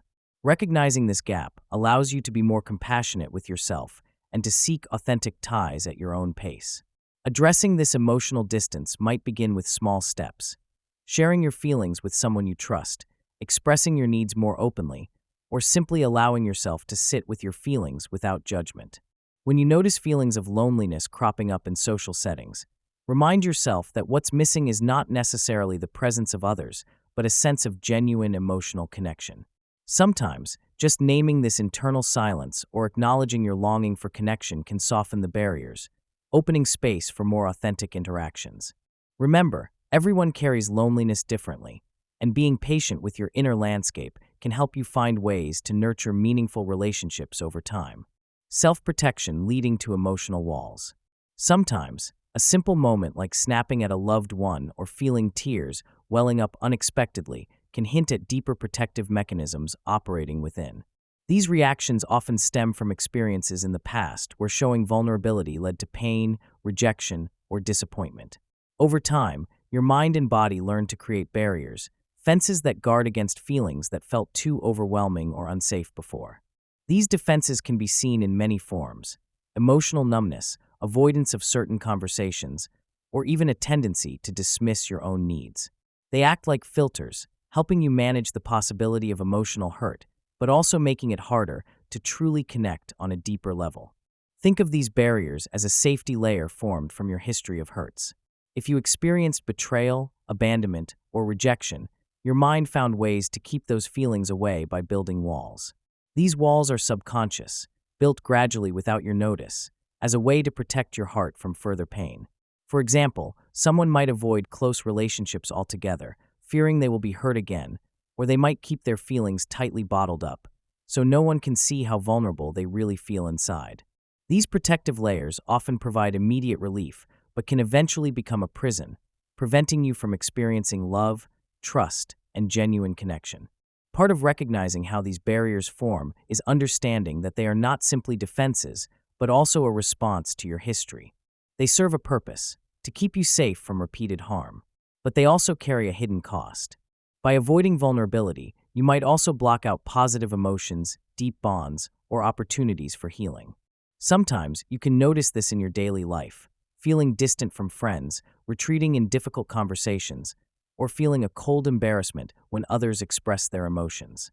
Acknowledging these patterns as defenses created from past wounds is the first step toward understanding why you act the way you do and how you can gently begin to dismantle these walls when you're ready. While these emotional walls might have served you well at times, protecting you from pain, they can also unintentionally prevent you from experiencing true closeness. When you're shielding yourself behind barriers, it becomes harder for others to see your authentic self. Vulnerability, though it feels risky, is often the key to deeper relationships. Without it, interactions may feel superficial or strained, leaving both parties feeling disconnected. When someone shares their fears or heartfelt feelings, it can be tempting to retreat or shield yourself, thinking it's safer. But in doing so, you might miss the chance for real intimacy, which requires a certain openness and trust. Imagine trying to hold someone's hand through a glass wall. Your connection feels limited, hesitant, and tentative. You might wish for closeness but hold back because of past fears or the belief that showing your true self might lead to rejection. These walls can also make it difficult to fully trust others or to forgive yourself for past mistakes. Over time, this leads to feelings of loneliness or frustration, even amidst busy social circles. Reflecting on how these barriers are affecting your relationships can be eye-opening. Often, the more you protect yourself, the more isolated you feel, creating a cycle where fear feeds itself. Recognizing that these walls are self-imposed barriers rather than true boundaries can help you gradually explore vulnerability without feeling overwhelmed. Learning to gently lower these walls involves understanding that vulnerability isn't about exposing every detail all at once, but about small, safe steps toward openness. Sharing your feelings with a trusted friend or confiding in someone about your fears can be an initial act of courage. Over time, allowing yourself to be seen, without judgment, opens pathways to genuine connection. Remember, most people understand the difficulty and appreciate genuine effort. By being honest about your fears or needs, you not only foster trust, but also give yourself permission to experience authentic closeness. Healing from these emotional walls does not mean eliminating all boundaries, but rather discerning when and how it's safe to lower them at a comfortable pace. A helpful reminder is that vulnerability is a skill that can be cultivated. Starting with small acts of openness, such as sharing a personal thought or feeling, can build confidence over time. Also, practicing self-compassion is essential, as it helps you accept your fears and imperfections as part of who you are. When you notice yourself retreating into old patterns, gently remind yourself that genuine intimacy begins with allowing yourself to be seen, even if only a little at a time. Over time, you may find that opening up is not as frightening as it once appeared, and the walls you built from pain become less rigid, making room for meaningful emotional connections to flourish. Sometimes, just acknowledging these barriers and understanding their roots can be freeing. It's a sign that you're gently moving toward healing, not that you have failed somehow. Self-reflection, patience, and kindness are your allies as you navigate the process of softening these defenses. Remember, trust with others and with yourself grows slowly, and that's okay. Your effort to recognize and gently challenge these walls is already a brave and meaningful step forward. Attachment wounds shaping how safe we feel with others. Think back to a moment when you felt a sudden wave of anxiety or a strange tightening in your chest during a simple conversation. Sometimes, we carry with us invisible scars from when we were very young, shaping how safe we feel with others even decades later. From the moment we're born, our experiences with caregivers form a blueprint of trust, defining whether we see relationships as safe or risky. If a child's needs were consistently met with warmth, understanding, and consistency, they often grow into adults who believe that others can be trusted and that they are worthy of love. Conversely, if caregiving was unpredictable, neglectful, or dismissive, their sense of safety can become fragile, making it hard to fully relax around people or let their guard down. These early interactions act like the foundation of a building. If they were shaky or compromised, everything built on top might feel unstable. Our early relationships serve as a kind of internal map, guiding how we connect with others later in life. When a child learns that expressing vulnerability leads to comfort and reassurance, they develop a sense of trust and safety. They grow up confident that their needs will be acknowledged and met with kindness. On the other hand, children who experienced rejection, criticism, or emotional withdrawal might internalize a belief that opening up is unsafe or futile. They may develop a tendency to hide their true feelings, fearing rejection or abandonment. These patterns become ingrained, playing out in adult relationships as hesitation, emotional detachment, or overreach for reassurance. Recognizing this connection helps us see that many of our current struggles with trust and intimacy are rooted in something that happened long before we understood it, deep inside our earliest moments with caregivers. Understanding this process gives us a key insight. Our emotional reactions today are often echoes of past experiences. Someone might snap at a partner unexpectedly or freeze when faced with closeness because their nervous system is still wired to perceive threat. Such responses are protective, born from a history of feeling unsafe or unworthy of love. Feeling betrayed or abandoned as a child can leave a deep imprint, making us wary of trusting others, even when the current circumstances are completely different. Recognizing these patterns without self-blame allows us to see that what we're experiencing isn't a fixed flaw, but rather a reflection of our early attachment experiences. This awareness opens the door for healing, giving us permission to gently challenge these old beliefs and rebuild trust from a more secure foundation. Sometimes, the first step toward healing is simply offering kindness to the parts of ourselves that act out or withdraw in difficult moments. These protective behaviors are not signs of weakness, but rather the result of years of trying to stay safe in a world that once felt unpredictable or unsafe. For example, if you tend to shut down when someone gets close, it may be an instinctive effort to avoid feeling hurt or rejected, shaped by past betrayal. Understanding that these reactions originate from attachment wounds can soften the harshness with which we sometimes judge ourselves. Instead of seeing these behaviors as flaws, we can start recognizing them as signals from vulnerable parts of us, crying out for safety and reassurance. Building compassion means acknowledging that these protective responses kept us alive in earlier times. They were necessary adaptations. They served as shields against pain and rejection. But now, in healthy relationships, they might stand in the way of genuine connection. To foster this compassion, try to visualize these parts of yourself as wounded children seeking comfort. When you notice yourself withdrawing or reacting defensively, pause and gently remind yourself that this is a survival mechanism, not a personal failure. Giving these parts a voice can help transform judgment into understanding, paving the way for gentle healing. Over time, as we accept our protective mechanisms with kindness, their grip loosens, opening space for more authentic and trusting relationships. Sometimes, the most powerful act of compassion is simply listening without judgment. When you catch yourself responding defensively or shutting down, take a moment to acknowledge the underlying fear or pain. You might say internally, "This reaction makes sense, given what I experienced." This simple acknowledgement affirms that your reactions are understandable adaptations, not faults. As you practice this kindness repeatedly, the intensity of these behaviors often diminishes, making room for new responses rooted in curiosity and openness. Remember, healing isn't about erasing old patterns overnight, but about gradually rewiring your internal story with patience and compassion. The more you meet your protective parts with kindness, the more they relax their hold and allow the possibility of genuine trust to emerge. Insight suggests that the way forward isn't to fight or suppress these protective responses, but to gently understand and reframe them. When we do so, we start to see our attachment wounds not as fixed shaming labels, but as chapters in our story that can be rewritten. Building this compassionate stance fosters resilience, allowing us to explore intimacy with less fear and more acceptance. A simple practice you can try is to write a letter, or speak aloud, to the part of you that feels unsafe.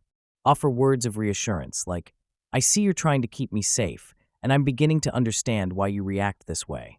Repeating this process creates an internal dialogue of kindness, gradually softening old wounds and replacing fear with a gentle sense of trust. The goal isn't perfection but progress, trusting that with patience, the parts of you that once feared abandonment can learn to relax a little more each day. Reflecting on what parts of you don't feel safe being seen. Sometimes, in moments of quiet reflection, you might realize how often you hold back parts of yourself without even fully understanding why. Perhaps you notice that during conversations, you tend to stay quiet or hide your true opinions, afraid of judgment or rejection. These small silent battles happen all the time. Your mind whispers warnings, your heart tenses, and suddenly, the idea of being seen fully feels unsafe. That softness, vulnerability, or raw honesty you long for can feel just out of reach, hidden behind layers of fear. To begin unraveling this, it helps to gently ask yourself what fears live beneath your actions. Are you afraid of being misunderstood? Do you worry you'll be abandoned if you reveal your true feelings? Or perhaps you've learned, through experience, that vulnerability leads to pain. These questions aren't meant to shame you, but to open a conversation with yourself about what prevents genuine connection. Recognizing these fears is like shining a light into a dark room. Suddenly, what once seemed mysterious or overwhelming becomes clearer. It's in these honest moments that you start to see the patterns that keep parts of you hidden, and it becomes easier to understand how they influence your relationships and sense of safety. Once you have identified some of these fears, it's helpful to approach them with curiosity rather than judgment. Sometimes, fears stem from past experiences, perhaps a time you shared openly and felt dismissed or hurt. Other times, it's learned behaviors passed down from family or culture, whispering that showing vulnerability is a sign of weakness. No matter their origin, these fears are often reinforced by the way you've learned to navigate social interactions. A good starting point is to ask yourself, what am I most afraid would happen if I revealed this part of myself? As you reflect on these questions, you might discover fears like rejection, being seen as imperfect, losing control, or betraying your own boundaries. Recognizing these fears helps you understand that safety isn't about complete invulnerability, but about creating spaces where parts of you can be held gently. You don't need to face everything at once, but simply acknowledging these fears is a step toward loosening their grip on your life. When you approach these questions with kindness, they transform from threats into guides for deeper self-awareness. It's also helpful to remember that fears about being seen aren't unusual. They are part of human experience. Many people carry layers of protectiveness around their true selves, shaped by past pain or disappointment. During this process, try to see yourself as a curious explorer rather than someone who needs to fix all their issues immediately. Take your time and recognize that these fears won't disappear overnight. Instead, they become less intimidating when approached with gentle self-inquiry. Each small acknowledgement is a building block toward feeling safer to be fully seen. Keep in mind that what you hide is often only as frightening as your mind makes it seem. The more you check in with your inner world, asking what feels unsafe and why, the more you gain clarity about what truly needs nurturing. This awareness allows you to gradually open the door to vulnerable parts of yourself, giving them space to breathe and be acknowledged rather than hidden away in shame or denial. Remind yourself that every time you question what's behind your fears, you're strengthening your ability to relate honestly with yourself and others. If you want a practical tip, try journaling as a gentle way to explore these fears. Write down what you're afraid might happen if you reveal a certain truth or emotion.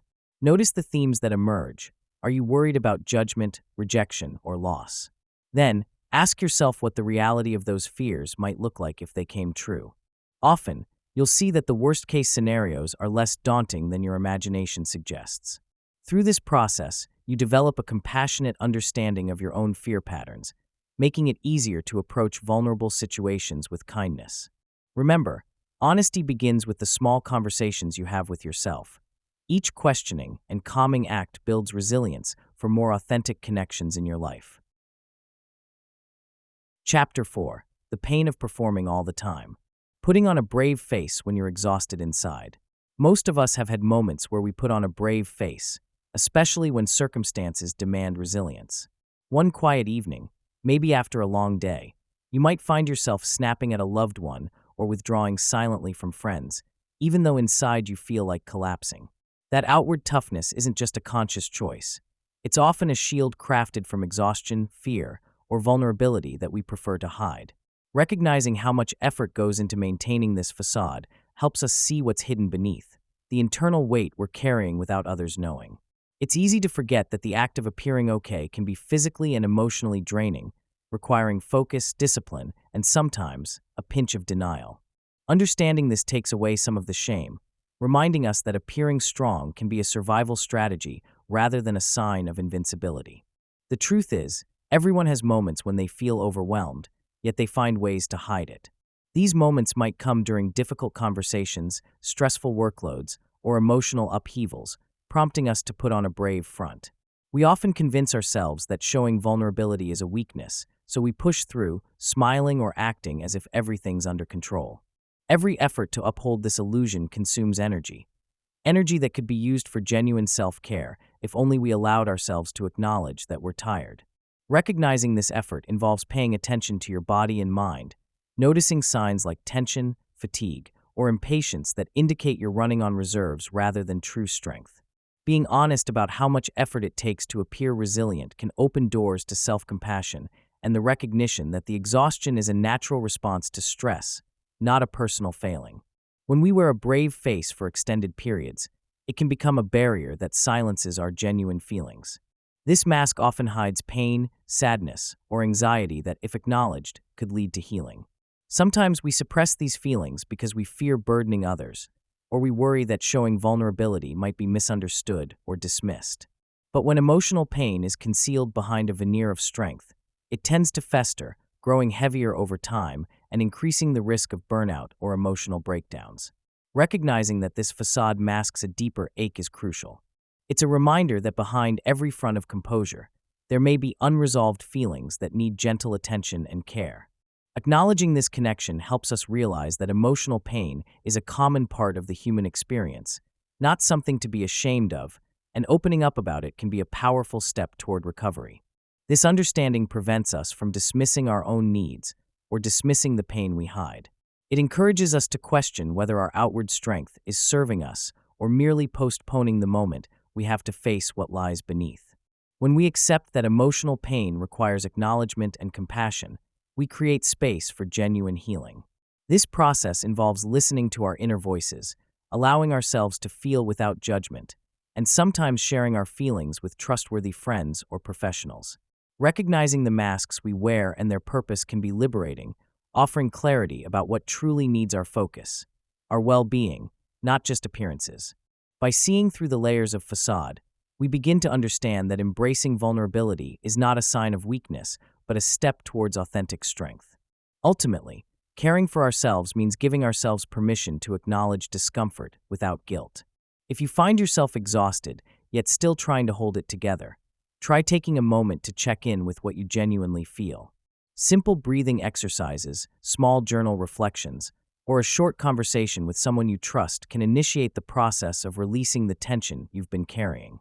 Remember, Your true strength is rooted not in hiding your feelings, but in recognizing them and allowing yourself to heal.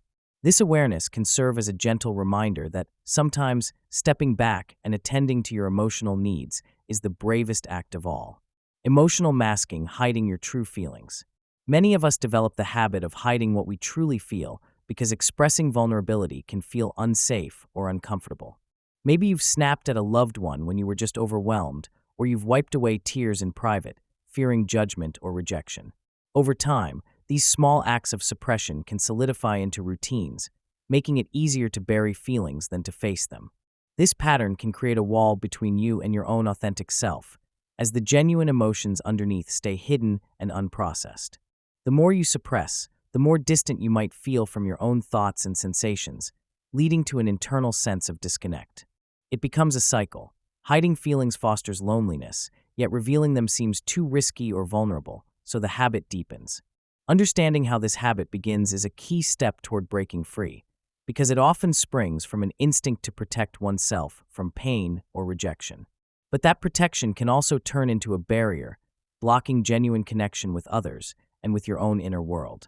Suppressing emotions can seem like a quick fix, especially in social situations where revealing feelings might invite misunderstanding or criticism.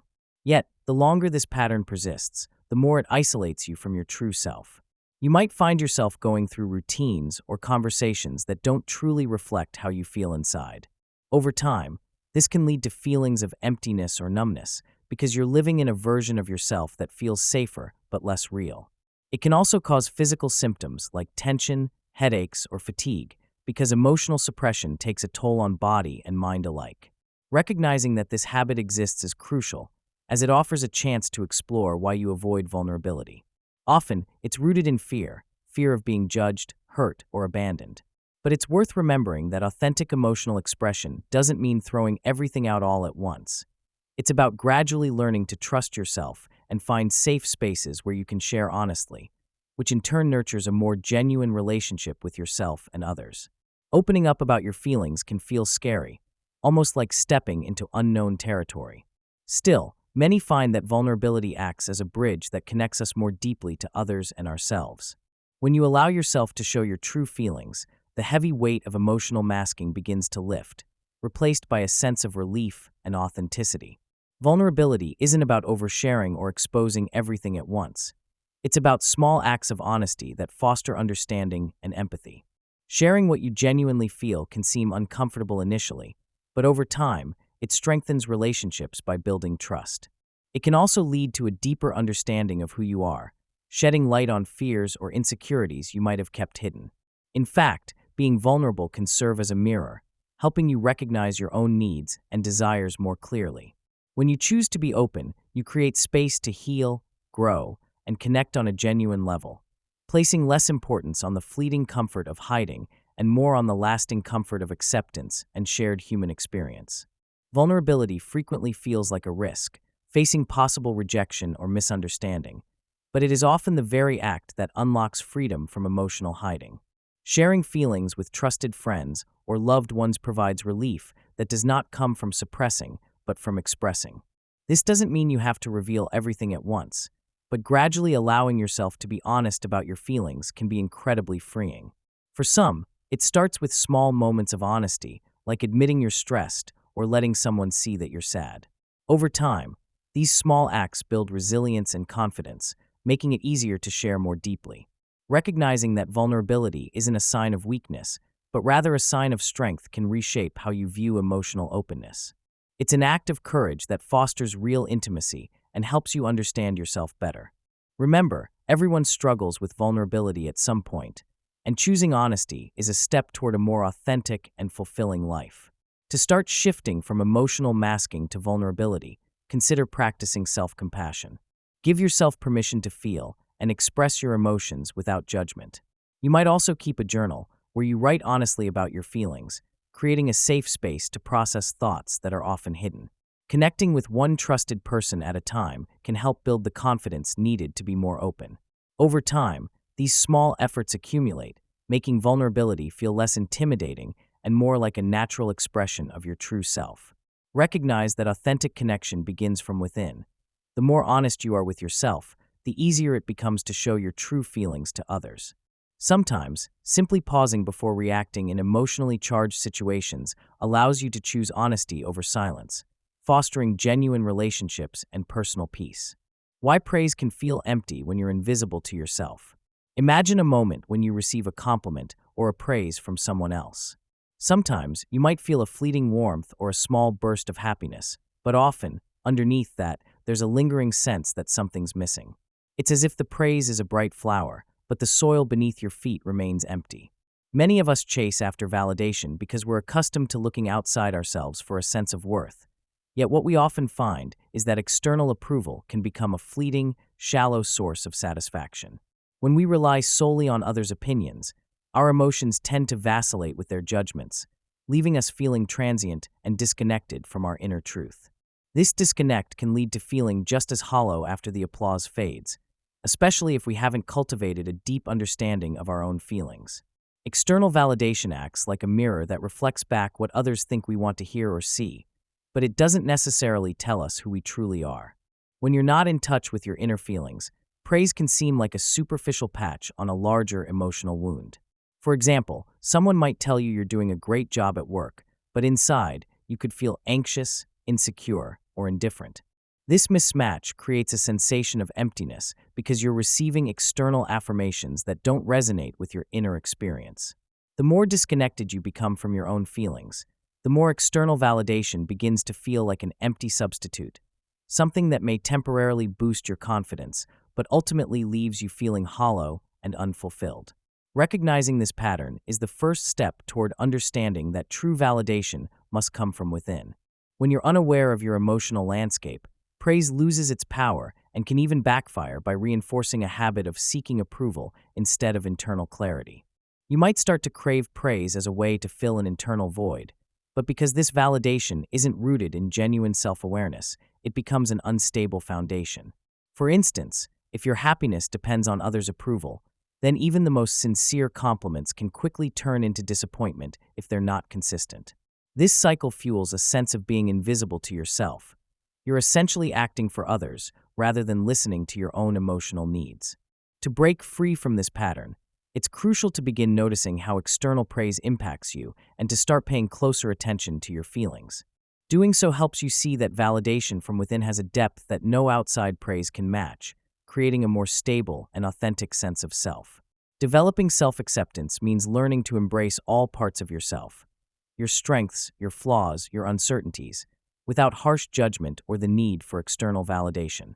It's about shifting focus from what others see in you to what you see and feel about yourself. When you accept yourself fully, the need to seek constant approval diminishes because your worth isn't tied to external opinions anymore. Instead, you start recognizing your intrinsic value, which provides a sense of inner peace that isn't dependent on fluctuating external circumstances. Self-acceptance doesn't happen overnight. It develops gradually as you begin to notice your inner dialogue, question critical thoughts, and choose kindness over judgment toward yourself. One practical way to nurture self-acceptance is to treat yourself as you would treat a dear friend. When you catch yourself criticizing or doubting, pause and ask, "Would I speak to someone I love this way?" Usually the answer is no. This simple shift allows you to replace self-criticism with understanding and compassion. As you practice accepting yourself, you'll notice a subtle but powerful change in how external praise affects you. Praise from others begins to feel less like a necessity because your own sense of worth starts coming from a deep inbuilt source. Instead of craving validation, you begin to cultivate a quiet confidence that rests on knowing you are enough just as you are. This inner sense of peace is liberating because it remains steady, unlike external praise, which often fades or can be inconsistent. When you foster self-acceptance, you are less prone to getting caught in the cycle of chasing praise, because you recognize that your value isn't conditional. For example, you may still acknowledge compliments, but you no longer rely on them to feel good about yourself. Your self-esteem becomes rooted in your understanding that you are worthy regardless of accomplishments or others' opinions. Building this inner foundation requires patience and kindness as you gradually quiet the inner critic and develop a more compassionate self-view. An effective step is to regularly remind yourself of your strengths and the qualities that make you unique, not because you need them to prove your worth, but because they help anchor your sense of identity. Over time, This consistent practice can replace the void that external validation often fills, leading you toward genuine inner peace. One simple trick to reinforce this process is to write down affirmations that reflect your inner values, such as I am enough, I am worthy of love, or my feelings matter. Repeat these regularly, especially when you notice yourself seeking approval. This creates a gentle but persistent reminder that your worth doesn't depend on outside opinions, helping you develop a stronger, more stable sense of self.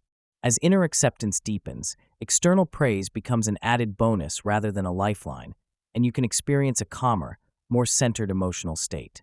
The goal is not to ignore praise entirely, but to recognize it as a secondary layer on a foundation you've built with self-acceptance, ultimately freeing you from the feeling that you are invisible to yourself. Creating permission slips for emotional honesty. Sometimes, a quiet moment can reveal how tightly we hold our feelings inside.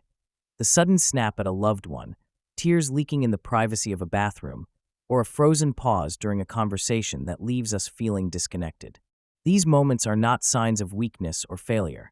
They are simply signals that an honest expression of our inner world is necessary. Many people learn early on to suppress such feelings out of fear of judgment, shame, or discomfort. Yet, giving yourself permission to acknowledge even small instances of emotional truth can be a powerful step toward genuine self-acceptance. Start by recognizing that your feelings are valid, regardless of whether they're positive or uncomfortable. When you notice feelings bubbling up, like irritation, sadness, or loneliness, pause briefly instead of brushing them aside.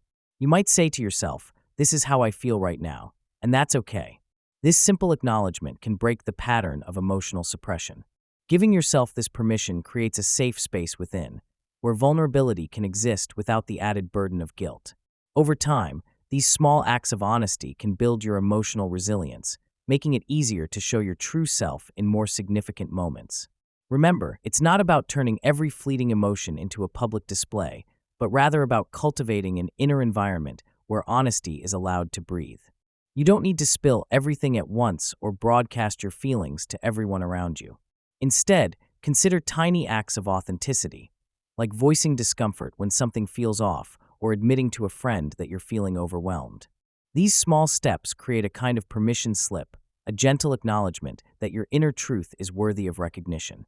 Overcoming the habit of emotional suppression is about gradual acceptance, allowing shame or guilt to loosen their grip, and gently replacing these with understanding and kindness toward yourself.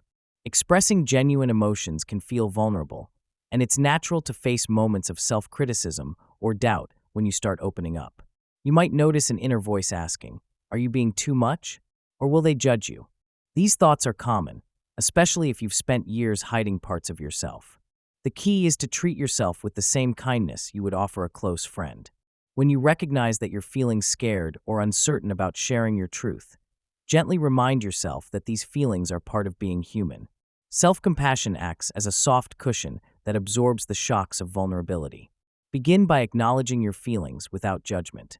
For example, if you feel ashamed for crying in front of someone, observe that shame without criticizing yourself. You could say, "It's okay to feel overwhelmed," or "This is a normal reaction." These kinds of supportive statements help to soften the internal critic and create a nurturing internal dialogue. Making a habit of kindness toward yourself during this process helps to dismantle emotional barriers built from years of self-repression. It's essential to understand that opening up doesn't mean you're weak. It signals that you're brave enough to honor your true self. As you practice this kindness, consider also nurturing your emotional safety. This might involve setting boundaries with others or choosing to share your feelings only with people who have shown themselves to be trustworthy and supportive. Remember, each step taken in self-compassion strengthens your ability to express yourself without feeling obligated to hide or apologize. Over time, patience and gentle understanding will become the foundation of your growth. You might find it helpful to keep a journal, writing down moments when you're kind to yourself during emotional honesty, noticing the difference it makes in your overall well-being and sense of trust in your own feelings. Sometimes, simply reminding yourself that emotional honesty is a process, one that takes time and patience, can ease the pressure. Self-acceptance is not about perfection but progress. Each small act of kindness and honesty adds to a growing inner truth that becomes more familiar and comfortable. When you approach yourself with compassion, It encourages a more authentic relationship with your feelings, ultimately allowing you to share your inner world with others more confidently. Remember, you are deserving of understanding and gentleness, especially from yourself. To strengthen your journey, consider creating a personal affirmation, something like, "I honor my feelings and treat myself with kindness." Repeat this regularly, especially during moments of vulnerability. This simple statement can anchor you in self-compassion when fears or doubts arise. Keep in mind that the goal is not perfection but persistence. Each small act of honesty backed by kindness gradually rewires your emotional habits, forging a more truthful and compassionate relationship with yourself. Trust that, with patience, your capacity for authentic expression will grow stronger, enriching your life with deeper honesty and genuine connection. Chapter 5. Emotional numbness isn't peace. Turning off feelings to avoid pain, a common escape. Have you ever snapped at a loved one over something small, or found yourself shutting down during a difficult conversation? Many people experience moments where they feel like their emotions just shut off, almost like a switch turning off in their mind. It's an instinctive response that often comes without much awareness, a way to protect ourselves from anticipated pain. When faced with betrayal, disappointment, or rejection, the mind seeks a form of escape, and numbing feelings becomes a go-to strategy. This disconnection isn't always obvious at first.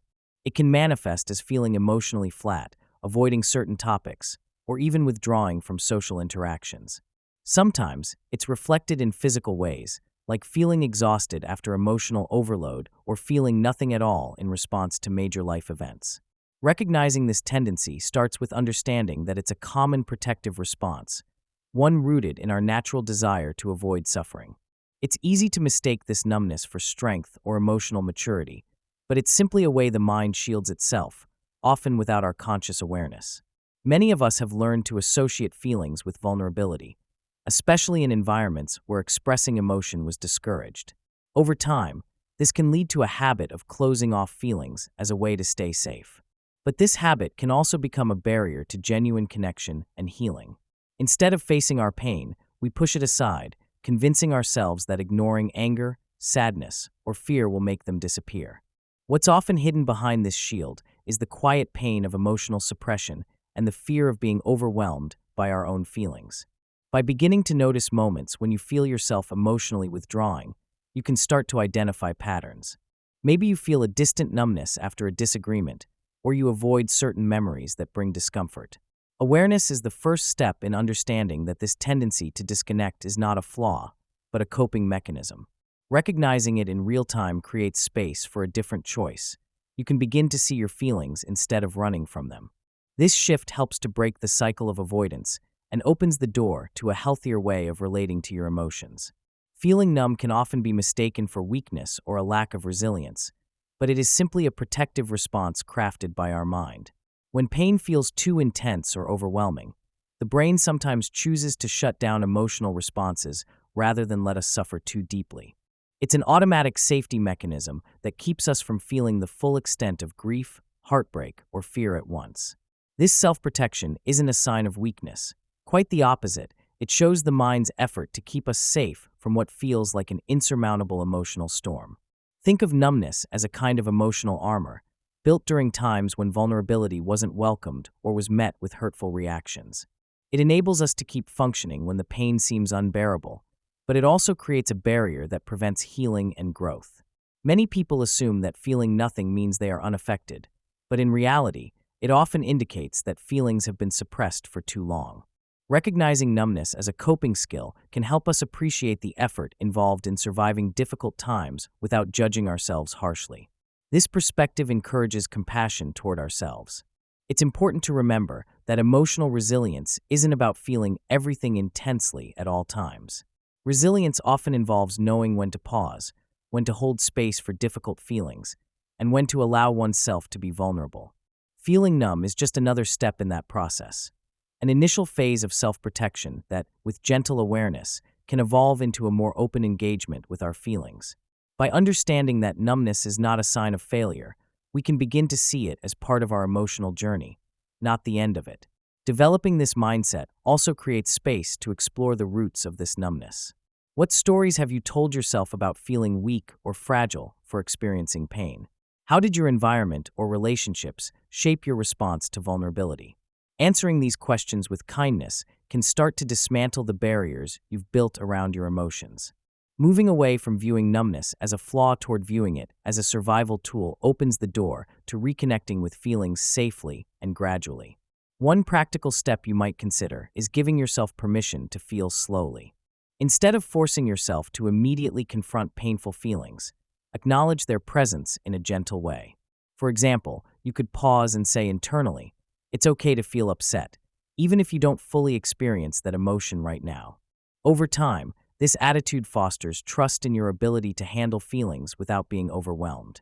Remember, emotional healing often doesn't happen in one big burst, but through small, compassionate steps to re-engage with what's been hidden.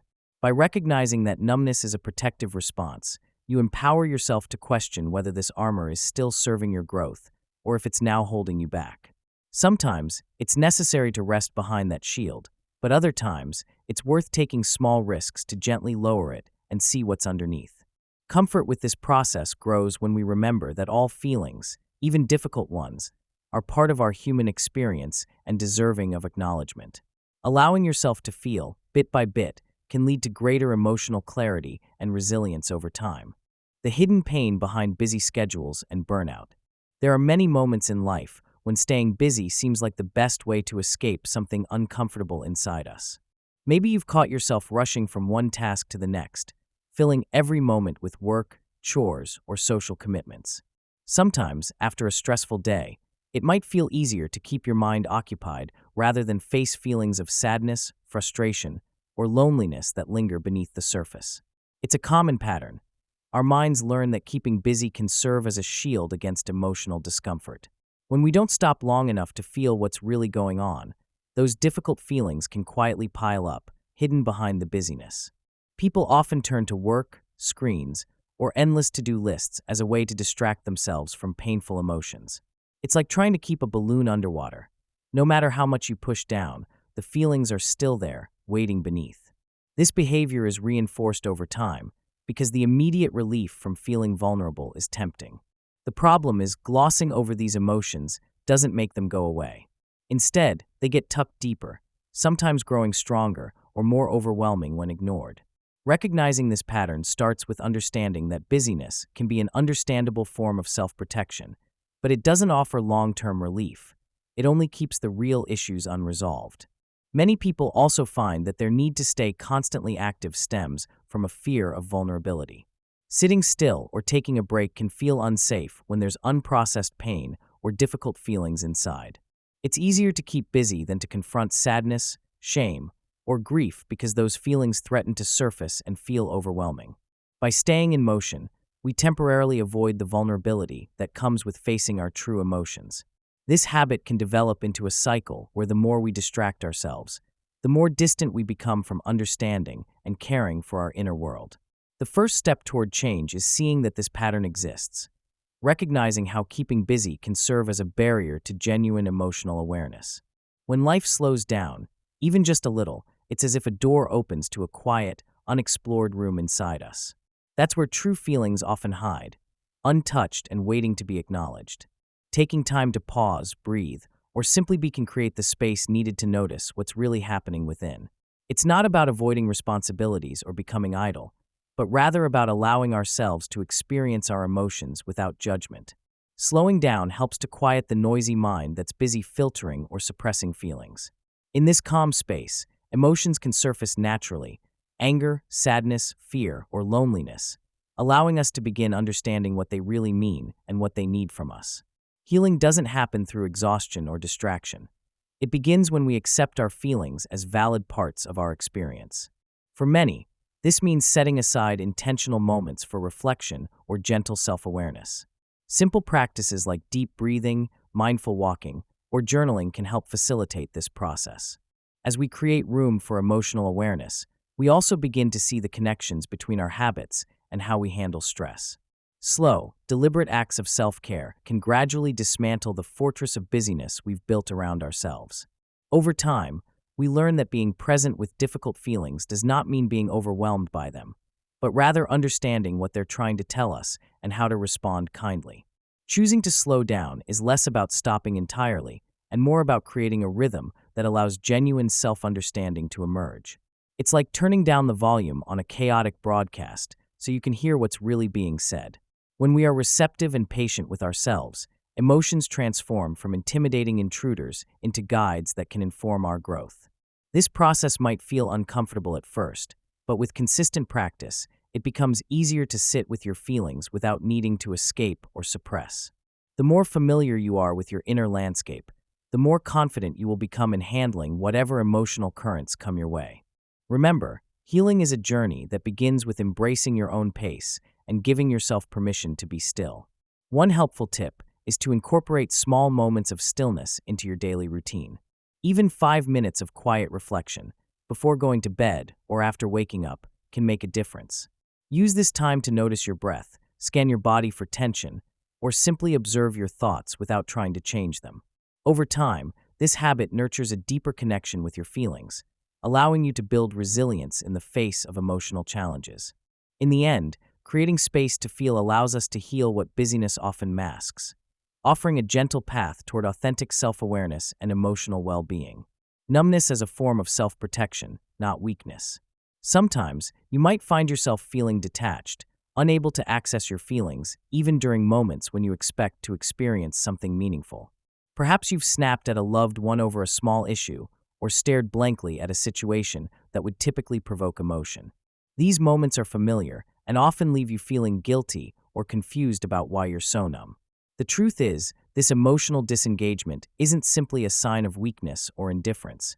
It's often your mind's way of shielding you from further pain. When past experiences have caused wounds, whether from trauma, grief, or repeated disappointments, the brain develops protective mechanisms to prevent the same pain from overwhelming you again. This protective instinct manifests as emotional numbness because the brain perceives that feeling deeply might open the floodgates to hurt they are trying to avoid. It's like a switch that turns off emotional responses to keep you safe. Over time, this response becomes ingrained, making numbness feel automatic rather than a conscious choice. Recognizing that this isn't a flaw but a survival tactic helps shift the perspective. Your mind is simply trying to preserve the sense of stability and safety, especially when past pain feels too raw or unpredictable. Accepting this as a natural response helps reduce guilt and opens the door to understanding oneself with greater compassion. Many people carry unspoken stories behind their numbness, tales of childhood injuries, heartbreaks, or injuries from life's unpredictable blows. These stories aren't just memories, they shape how you protect yourself today. It's useful to see emotional numbness as a marker of moments when your mind decided that feeling was dangerous. For example, someone who experienced betrayal may suppress their feelings to avoid vulnerability, or someone who faced chronic disappointment might shut down emotionally as a way of protecting against ongoing pain. When you understand that these responses are rooted in a desire for safety, it becomes easier to relate to your emotional state without self-judgment or shame. After acknowledging that numbness arises from protection, the next step is to consider what happens when you start to allow your feelings to come back.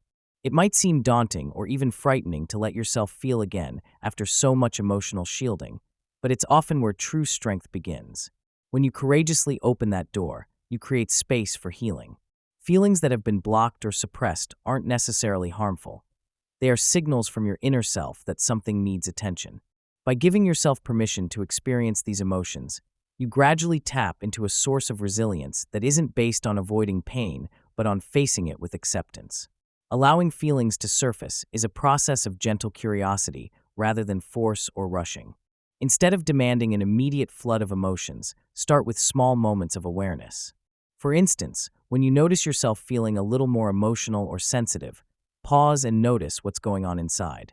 Do you feel a tightness in your chest, a lump in your throat, or a slight ache somewhere in your body? These physical sensations often carry the emotional weight you've been avoiding. Acknowledge them softly, without judgment, and breathe into the experience. Over time, this practice helps your emotional circuits reopen gradually, strengthening your ability to tolerate vulnerability. As you encourage yourself to feel, it's helpful to remember that genuine strength isn't about suppressing pain or wearing a facade of invulnerability. Instead, it's about having honest awareness of your experience and holding it with compassion. Feelings, even the most painful ones, carry valuable insights about what you need and what is calling for change. For example, experiencing sadness might highlight areas where you need more comfort or support, while feelings of anger can reveal boundaries that have been crossed. When you lower your defenses and allow these feelings to surface, you discover a more authentic connection with yourself, which ultimately fosters resilience and inner peace. Practicing self-compassion is key during this journey. Remember that it's okay to feel vulnerable and uncertain as you navigate your emotional landscape. Each small step in opening up to your feelings is a sign of courage and growing strength. For many, it's helpful to set aside dedicated moments of reflection or journaling where they can observe and hold their emotions gently. Engaging in mindfulness or gentle breathing exercises can also create a safe space within yourself to explore feelings at your own pace. Over time, this gentle process transforms numbness from a shield into a bridge that connects you more deeply with your inner truth, allowing genuine growth and healing to flourish. Reflecting on what feelings you've been trying to outrun. Sometimes, in quiet moments, you might notice the small but persistent nagging feeling that something's just beneath the surface, an emotion you haven't quite let yourself acknowledge. Maybe it's a feeling of sadness that arises when you're alone, or anger that surfaces when things don't go your way, yet you quickly push it aside, convincing yourself it's not worth feeling. This tendency to suppress emotions often begins early, as a way to stay safe amidst chaos or criticism.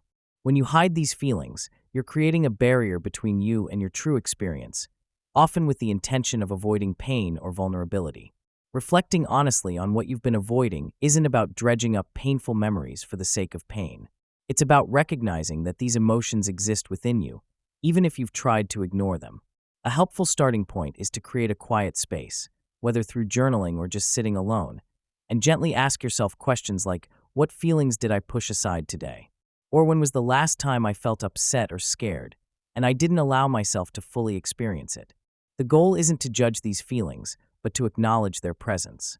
When you give yourself permission to face these emotions, you begin to see them less as enemies and more as parts of your truth. The process of honest reflection might be uncomfortable at first. It can feel like opening a window to a room that's been sealed tight for a long time, stirring dust and shadows. But over time, this act of acknowledgement helps to weaken the power that avoided feelings hold over you. Instead of being reactions you're constantly fighting against, these feelings become signals guiding you toward understanding your deeper needs. Remember, emotional awareness is a skill, and like any skill, it gets easier with consistent, gentle practice. The key is patience. Allow yourself to notice without judgment, and know that doing this work is a step toward genuine self-awareness. Once you start noticing what emotions you've been pushing down, the next step is to treat these feelings with kindness. This might sound simple, but often we are harsher on ourselves than anyone else. If you find yourself thinking, I shouldn't feel this way, or why am I so weak for still feeling this, try to pause and shift into a voice of compassion. These feelings, no matter how uncomfortable or inconvenient, are part of your experience and a natural response to life's challenges. They are messengers, trying to tell you something about your needs, fears, or wounds that haven't yet been healed. Offering compassion means allowing yourself to be imperfect, vulnerable, and human. It involves recognizing that everyone carries hidden feelings, and that including yourself in that everyone. You can start practicing this by speaking to yourself as you would to a close friend, kindly and without judgment.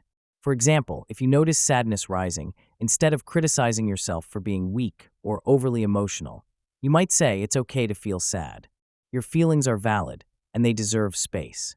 Over time, this practice helps to soften the harsh inner critic, making it easier to sit with difficult emotions without feeling overwhelmed or shameful. This act of compassion is essential for healing because it creates a safe internal space where feelings can be experienced fully without the fear of being judged or rejected. By being gentle with yourself, you acknowledge that emotional pain is part of the human condition and that healing is a gradual process. Remember, compassion isn't about fixing these feelings, but about accepting them as they are, creating a foundation for deeper understanding and resilience. Each time you meet your emotions with kindness, you reinforce your capacity for emotional self-care, which in turn nurtures your overall well-being. As you practice recognizing suppressed feelings and offering yourself compassion, keep in mind that this journey is not about eliminating pain, but learning to hold it in a gentle space. This gentle approach gradually diminishes the tendency to suppress or ignore feelings, shifting toward a healthier, more authentic relationship with your emotional world. Start small, perhaps by naming one feeling today and asking it what it needs from you. Over time, this simple act can become a powerful tool for transforming fear of vulnerability into a source of strength and insight. Remember, healing often begins with kindness toward yourself and your hidden feelings. Take a moment each day to listen to your inner voice, offer it kindness, and trust that each step you take in acknowledging what lies beneath is a step toward genuine peace inside. Chapter 6: Guilt, Shame, and the Fear of Being Too Much. Feeling guilty for having certain emotions. Many of us have experienced a moment of quiet frustration or sadness, only to feel guilty afterward for having those feelings. Perhaps you snapped at a loved one during a stressful moment and then immediately felt ashamed of your anger. Or maybe you cried quietly behind closed doors after a difficult day, feeling embarrassed or guilty for showing emotion. These reactions are common because our minds often tell us that certain feelings, like anger, sadness, or fear, shouldn't exist or aren't acceptable, especially if we believe they threaten our image or social standing. It's as if our inner voice is constantly policing our emotions, telling us this isn't okay, or you shouldn't feel this way, which intensifies guilt.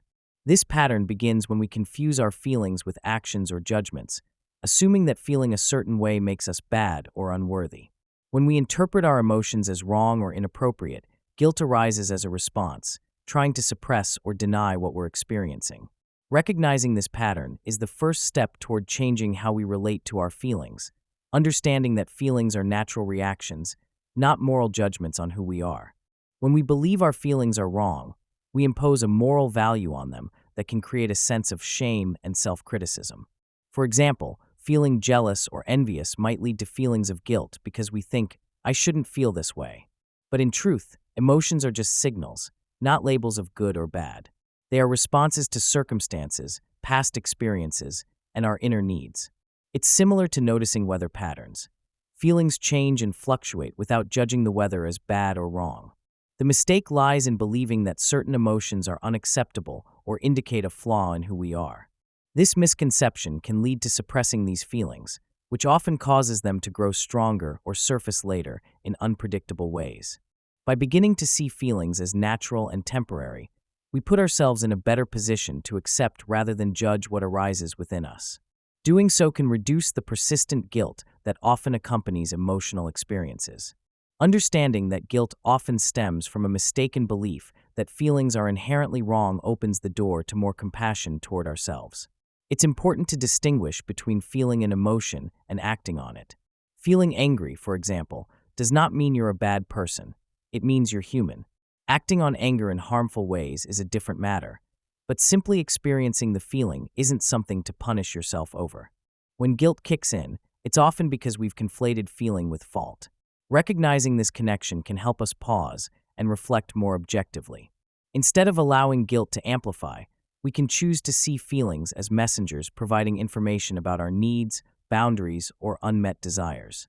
Once we accept the premise that emotions are natural, our relationship with guilt begins to soften, paving the way for healthier self-awareness and emotional resilience.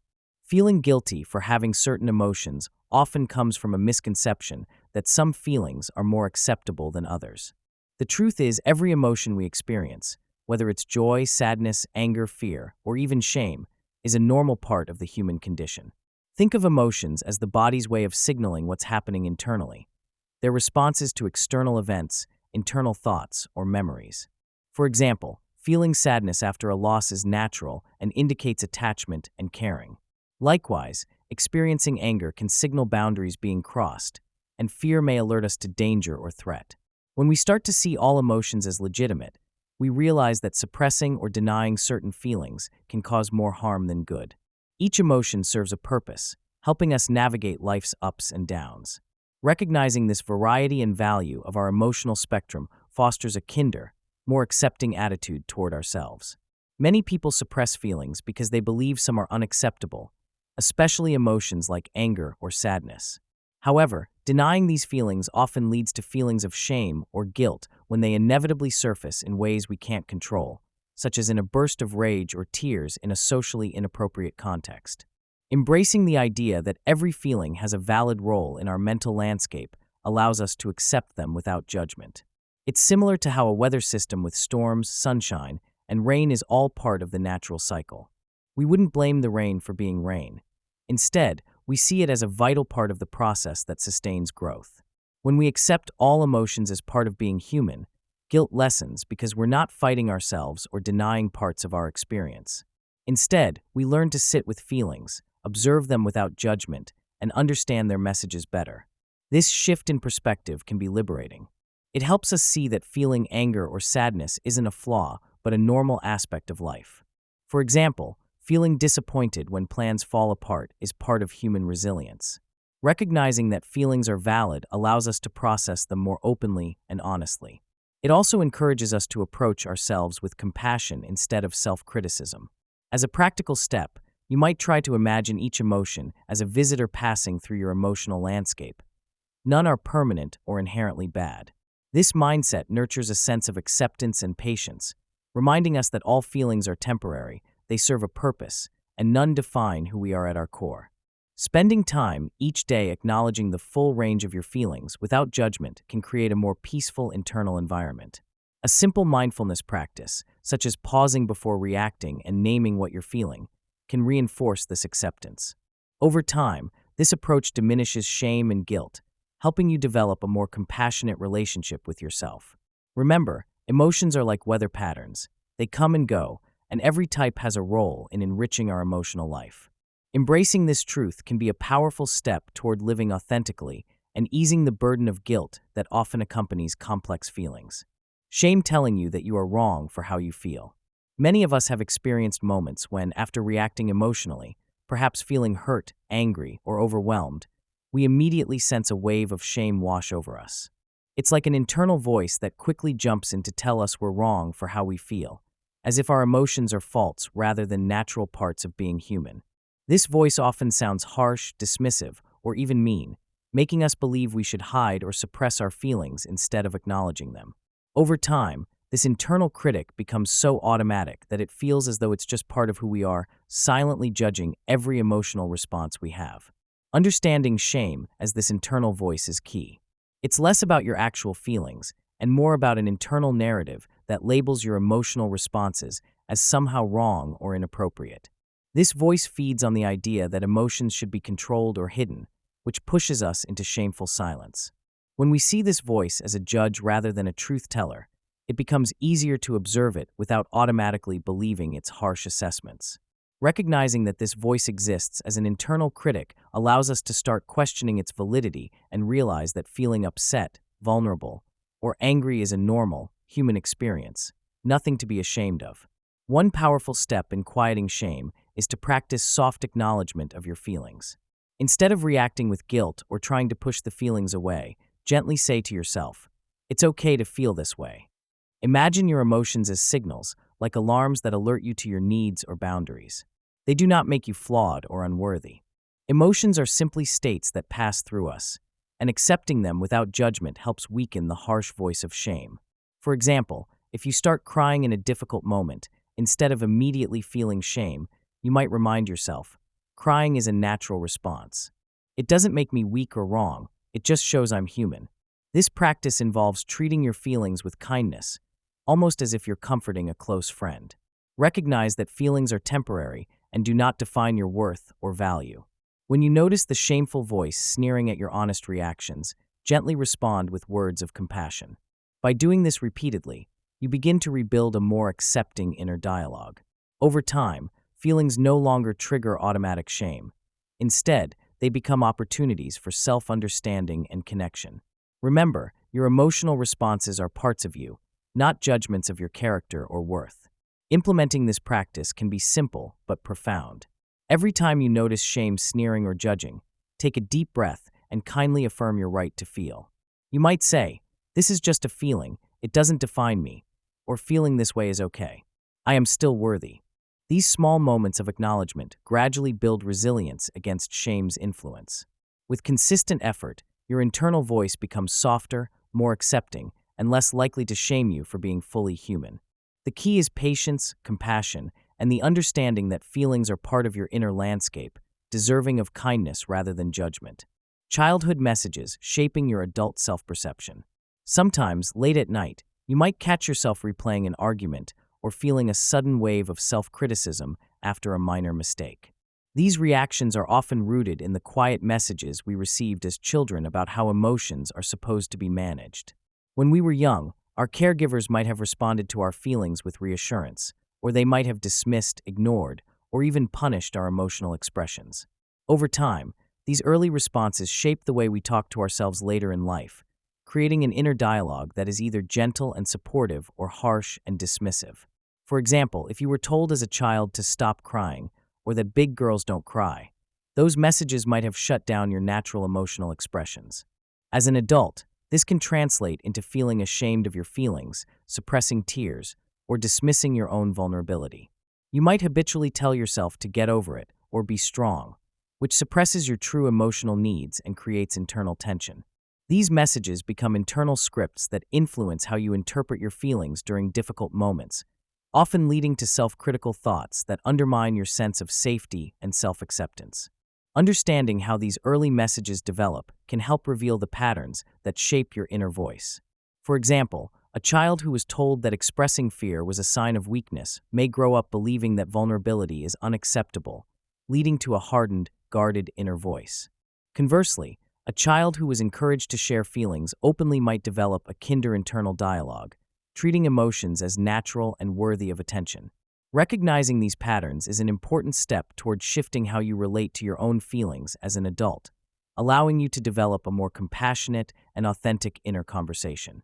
Sometimes, the stories we internalized about emotion are not only about what was said, but also what was implicitly communicated.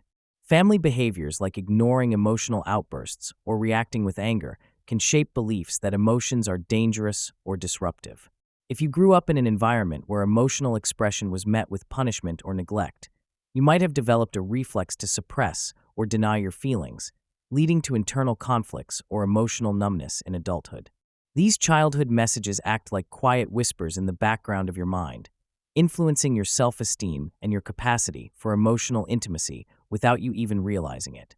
Gaining awareness of how these early messages influence your internal dialogue can be empowering. It gives you a chance to question the validity of those old beliefs and begin to replace them with healthier, more accurate narratives. For instance, telling yourself feeling scared is okay, or my emotions are worth listening to, can gradually transform your inner voice into one that offers support rather than criticism.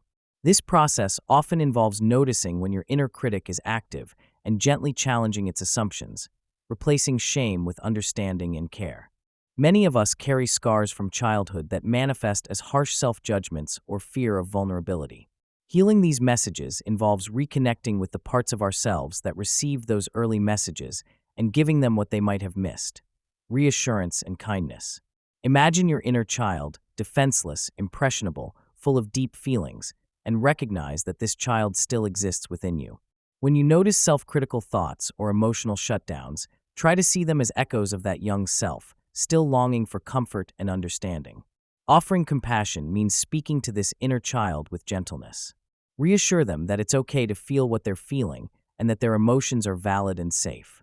This can be done through visualization, where you imagine wrapping your younger self in a comforting embrace, telling them, "It's okay to be scared," or "Your feelings are important." It might feel strange at first, but this intentional act of self-kindness helps to rewrite the internal messages that once dismissed or punished your emotional experiences. Healing also involves recognizing that the caregiver's responses were shaped by their own history, not a reflection of your worth. It's common to feel anger or sadness toward those who inadvertently caused emotional wounds, but compassion can help you see their actions through the lens of their own pain and limitations. When you respond to your inner child with patience and understanding, you begin to break the cycle of shame and silence. Writing a letter to your younger self, offering words of reassurance and acceptance, can be a powerful exercise to deepen this healing process. This act of nurturing your inner child nurtures your adult self as well. It encourages a shift from harsh self-judgment to a voice rooted in kindness and understanding. Over time, you may notice that your internal conversations become more gentle and supportive, allowing you to honor your feelings instead of suppressing them. Remember that healing doesn't happen overnight. It's a gradual journey of replacing old messages with new ones. Each act of self-compassion building a more accepting internal environment where you can fully experience your emotions without shame or fear. A practical approach to this healing process involves regular check-ins with yourself. When you catch yourself being self-critical or shutting down emotionally, pause and ask, would I say this to a close friend or a child? If the answer is no, then gently reframe your thoughts, offering the kind words you needed as a child but didn't get. This small shift can initiate a powerful transformation, helping you develop a more nurturing and truthful internal narrative that supports your emotional well-being. Practicing an inner child check-in for compassion. Sometimes, it's helpful to start with a small, gentle routine that allows you to intentionally reach into your inner world.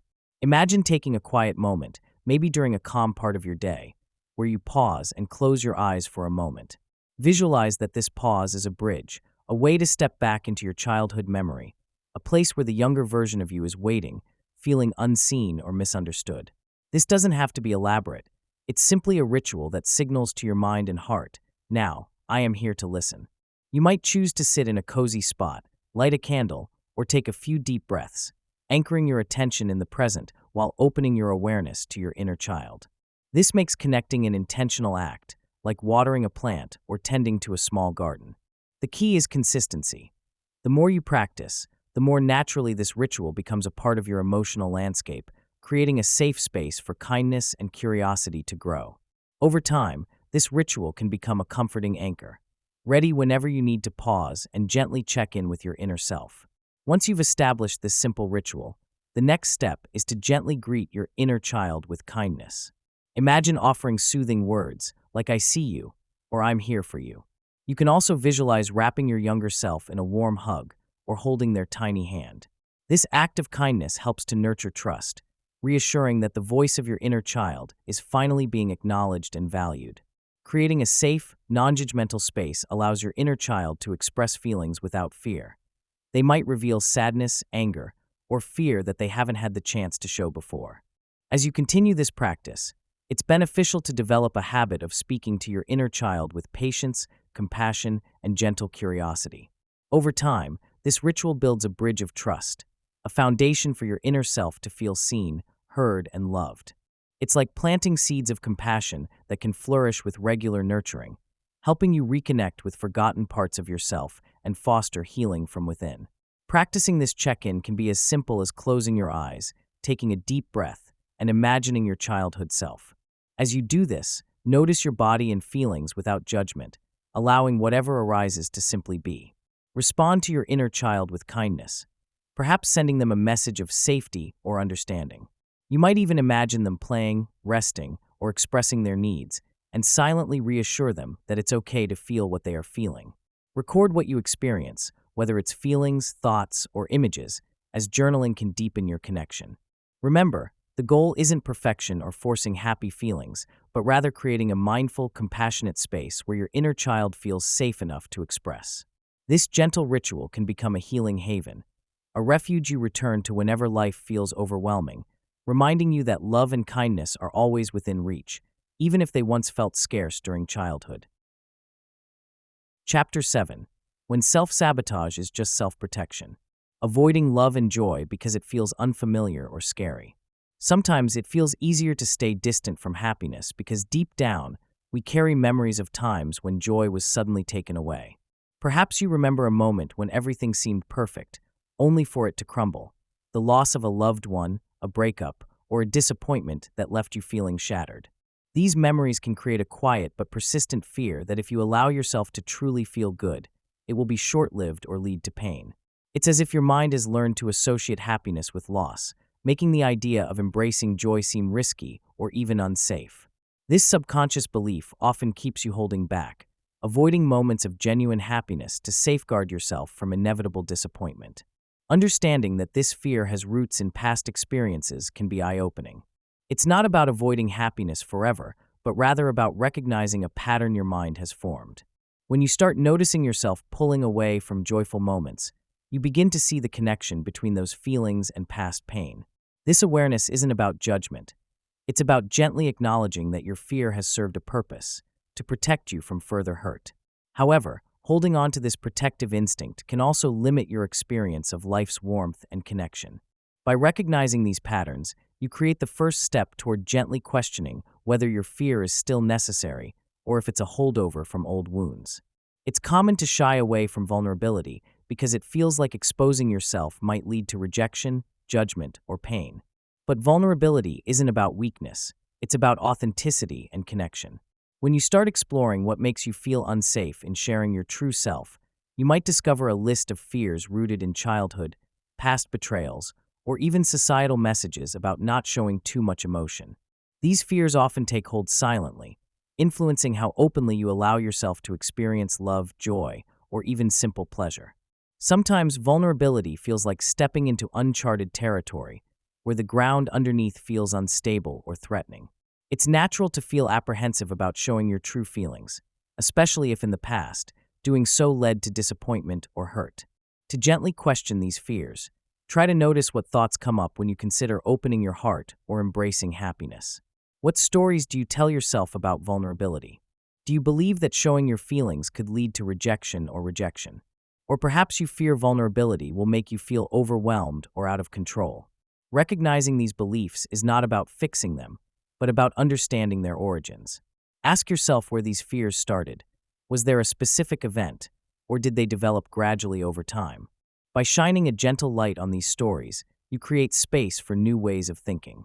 You may begin to see vulnerabilities as opportunities for growth rather than threats, and with patience, slowly build trust in your capacity to handle emotional risk. Practicing small acts of vulnerability, like sharing a genuine compliment or expressing your needs, can help gradually redefine what feels safe. Over time, your relationship with vulnerability becomes less about danger and more about a natural part of human connection. Remember, everyone feels vulnerable at times. It's part of the process of opening up to love and joy. The key is to nurture self-compassion as you explore these feelings, allowing yourself to move at a pace that feels manageable. Trust that by honoring your boundaries and fears, you are actually taking steps toward deeper understanding and healing. Fear of vulnerability, loss, and too much goodness. Many people notice that when they start to feel vulnerable, they instinctively retreat into what feels familiar, even if that familiarity involves pain or emotional discomfort. It's as if the brain prefers the known, even if it's hurtful, over the uncertainty of genuine connection or change. For example, someone might find themselves snapping at a loved one during a vulnerable moment, not because they mean to hurt, but because their emotional defenses are engaged, shielding them from feeling exposed. This behavior arises from a deep-seated belief that opening up could lead to rejection, loss, or overwhelm, which feels scarier than staying chained to old fears. The human mind often defaults to what it has learned to survive, even if those lessons involve emotional pain. Recognizing this tendency is crucial because it helps us see that the pain isn't necessarily something to escape from. Sometimes it's a familiar, albeit uncomfortable, place we cling to because it feels safer than risking what comes with genuine intimacy or healing. In many ways, this attachment to familiar pain acts like a protective barrier. It's an unconscious effort to avoid the potential chaos or grief that might come from opening a heartfelt part of ourselves. We can imagine it as a fortress built with walls of old hurts, guarding us from the vulnerability that could make us feel exposed or betrayed again. Within this fortress, even happy or loving moments might be tinged with fear. They're seen as fragile, perhaps fleeting or unsafe. Because the familiar pain has been repeatedly experienced and survived, the brain considers it a safe anchor, even if it causes suffering. This pattern doesn't mean we don't crave closeness or happiness. It simply reflects how fear rewires our perception, convincing us that staying small, guarded, or distant is better than risking deeper connection. Understanding this dynamic allows us to start questioning whether the perceived safety of pain truly outweighs the possibility of growth, joy, and healing that comes from vulnerability. It's also helpful to realize that many of these fears are rooted in early life experiences, where trust and safety were compromised. If someone grew up feeling rejected or misunderstood, their subconscious might associate openness with further rejection. Over time, these associations become ingrained, making vulnerability feel like walking into a trap. Yet the paradox is that many of us yearn for connection, even as we push it away. That tug-of-war is often at the heart of internal suffering. Understanding this can remind us that the fear itself is a learned response, not a fact etched in stone. By recognizing the comfort we find in old pain, we can gently work toward creating new responses.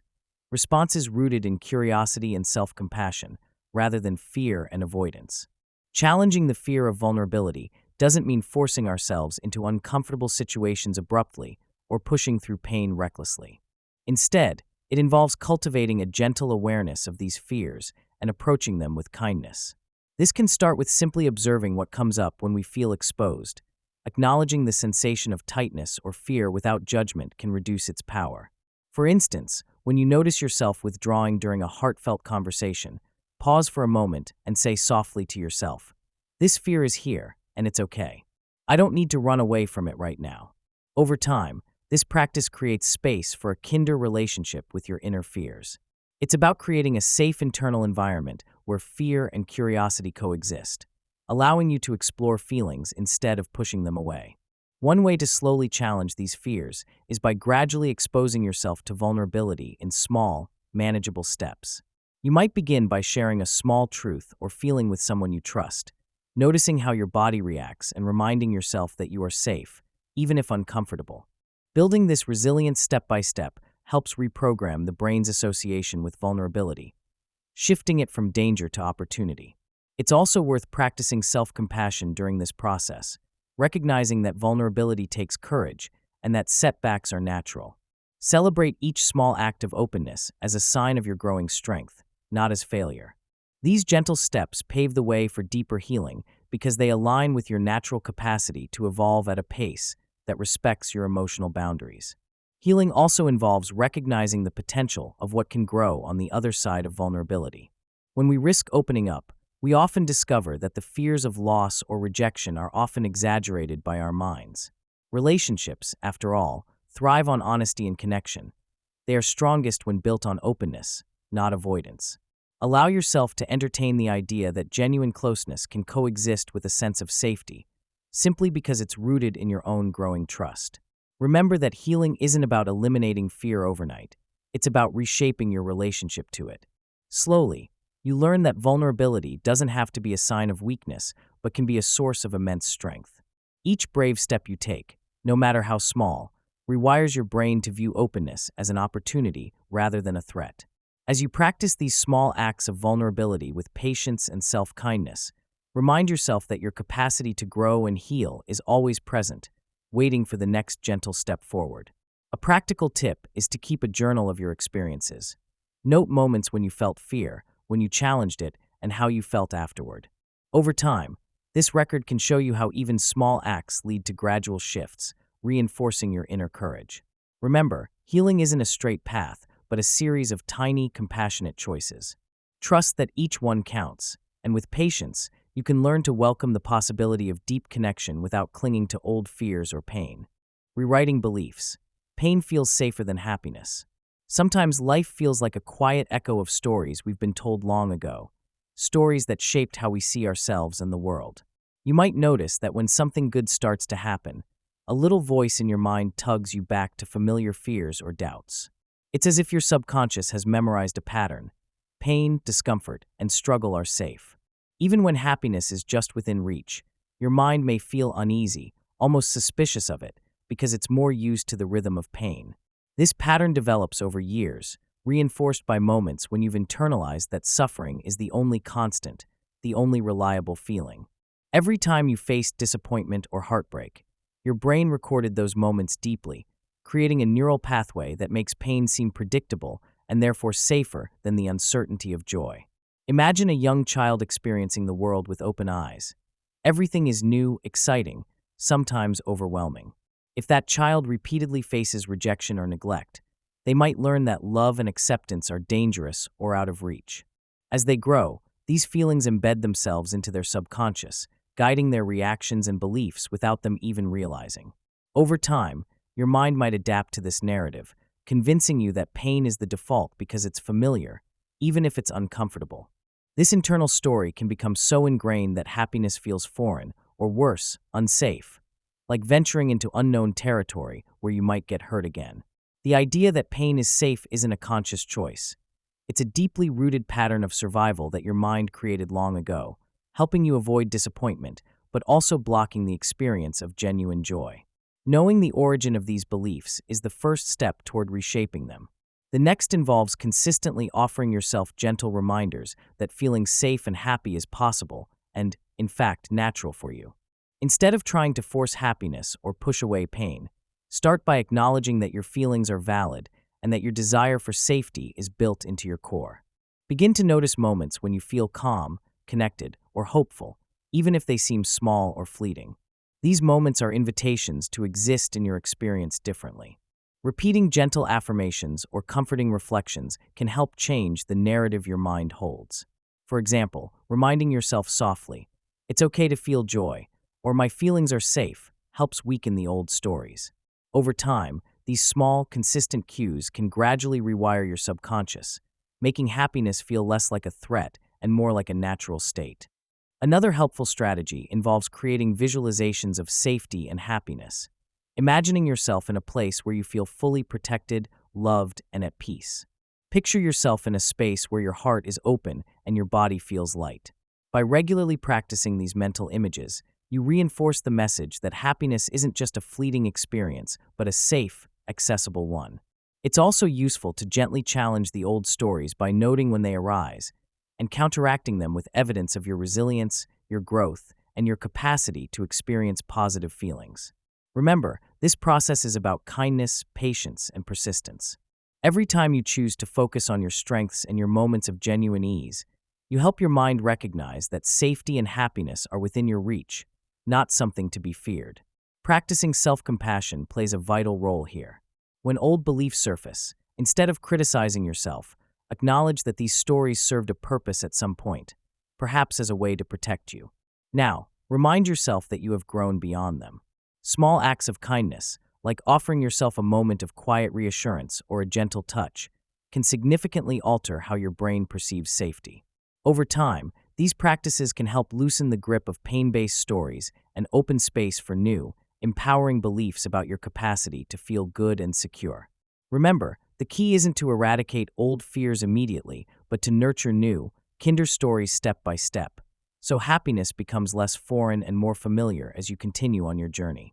Reflecting on what you fear might happen if things go well. Many of us have moments when we catch ourselves micromanaging our reactions, snapping at someone, feeling an inexplicable lump in the throat, or freezing mid-conversation. These small, often unnoticed responses are clues pointing to deeper fears.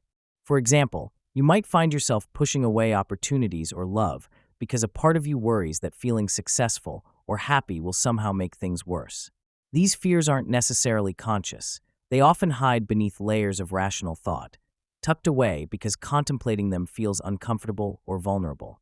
Gently asking yourself why you hesitate to accept good things can open a door to understanding what's really going on beneath the surface. When we wonder about the fears that block us from fully embracing success or love, it's helpful to think of these fears as stories rooted in childhood, past heartbreaks, or deep-seated beliefs about ourselves. These stories might tell us that if things go well, something bad will follow, like losing what we've gained, being judged, or not having control anymore. Becoming curious about these stories can be a first step toward transforming them.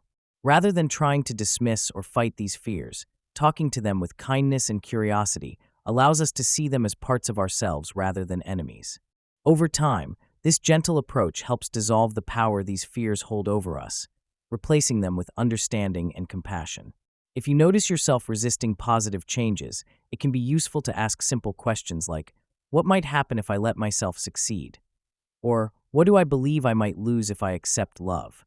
Sometimes, just pausing to reflect on these questions allows you to see the fears clearly, which is the first step in loosening their grip. Remember, fears are often about control, our subconscious feeling safer when it predicts negative outcomes. Recognizing these fears gives you the chance to challenge their validity, question whether they truly serve your well-being, and slowly start replacing old beliefs with healthier ones. By nurturing curiosity about these fears without judgment, you create space for growth and self-acceptance to flourish. Many people carry a quiet worry that if they allow themselves to be happy, they might lose sight of who they are or what makes them unique. Sometimes, this fear is tied to past experiences where success or love led to disappointment or feeling overwhelmed. It's common to doubt whether happiness will last, or whether it's okay to fully enjoy a moment without waiting for the other shoe to drop. These doubts can cause us to hold back, sabotage our own joy, or cling to familiar discomforts simply because they feel more predictable. Building trust in ourselves involves repeatedly reminding ourselves that happiness and success are not threats, but natural parts of life that can coexist with our individual identity. One way to cultivate this trust is through small, consistent actions that reinforce your ability to handle positive experiences. For example, deliberately allowing yourself to celebrate even small wins or moments of connection helps build the internal evidence that you are capable of enjoying happiness without losing yourself. It also helps to develop practices like self-compassion and mindful awareness, where you observe your feelings without judgment. When doubts creep in, gently remind yourself that feeling good doesn't erase your unique qualities. It actually affirms that you are worthy of good things. Over time, these repeated acts of kindness and acknowledgement create a more secure foundation where happiness becomes a familiar, reassuring part of your life rather than something to fear. Trusting yourself also involves recognizing that you have the inner resources to navigate any change or success. You may find it helpful to visualize future scenarios where you feel happy and accomplished, noticing how you remain true to yourself regardless of external circumstances. Reinforcing this internal trust allows you to experience joy more freely, knowing that you can handle whatever arises.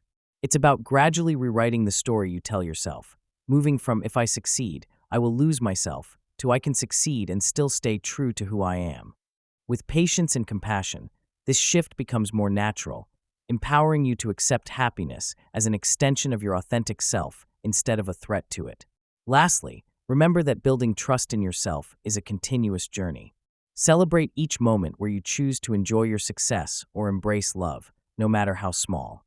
That consistent affirmation is the secret ingredient to creating a deep sense of safety within. When you start trusting yourself in this way, you're better equipped to face new opportunities and experiences with a sense of openness rather than fear. Over time, this trust becomes a natural part of your inner dialogue, helping you stay grounded and resilient through whatever life brings your way. Chapter 8. Unspoken Pain in Relationships.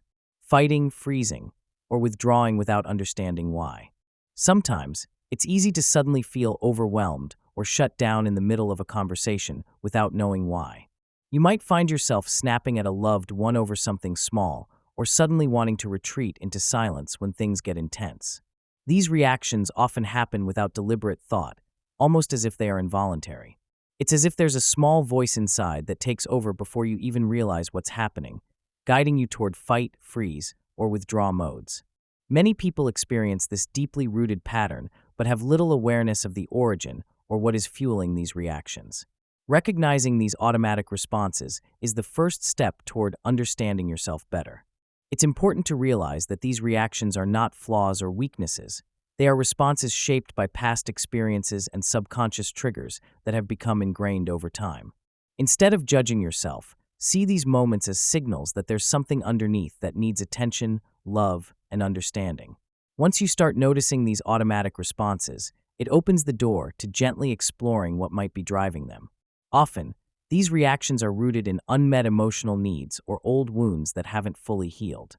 For example, you might shut down or withdraw because you fear rejection or abandonment, which could stem from past relationships or childhood experiences.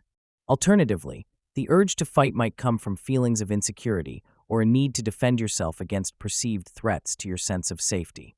Often, these reactions serve as survival mechanisms shaped by early life experiences where expressing vulnerability or asking for help felt risky. By gently asking yourself what feelings or memories come up when you notice yourself reacting in a certain way, you start to unearth these underlying wounds or unmet needs. Just like tending to a garden, this process involves patience, allowing yourself to look beneath the surface without rushing to fix or judge. Recognizing that these reactions are shields to protect fragile parts of yourself can lead to a more compassionate understanding of your emotional landscape. For example, if you find yourself snapping at a partner during a disagreement, ask yourself what triggered that reaction. Were you feeling unheard, misunderstood, or dismissed? Perhaps a core need for reassurance or respect was disrupted.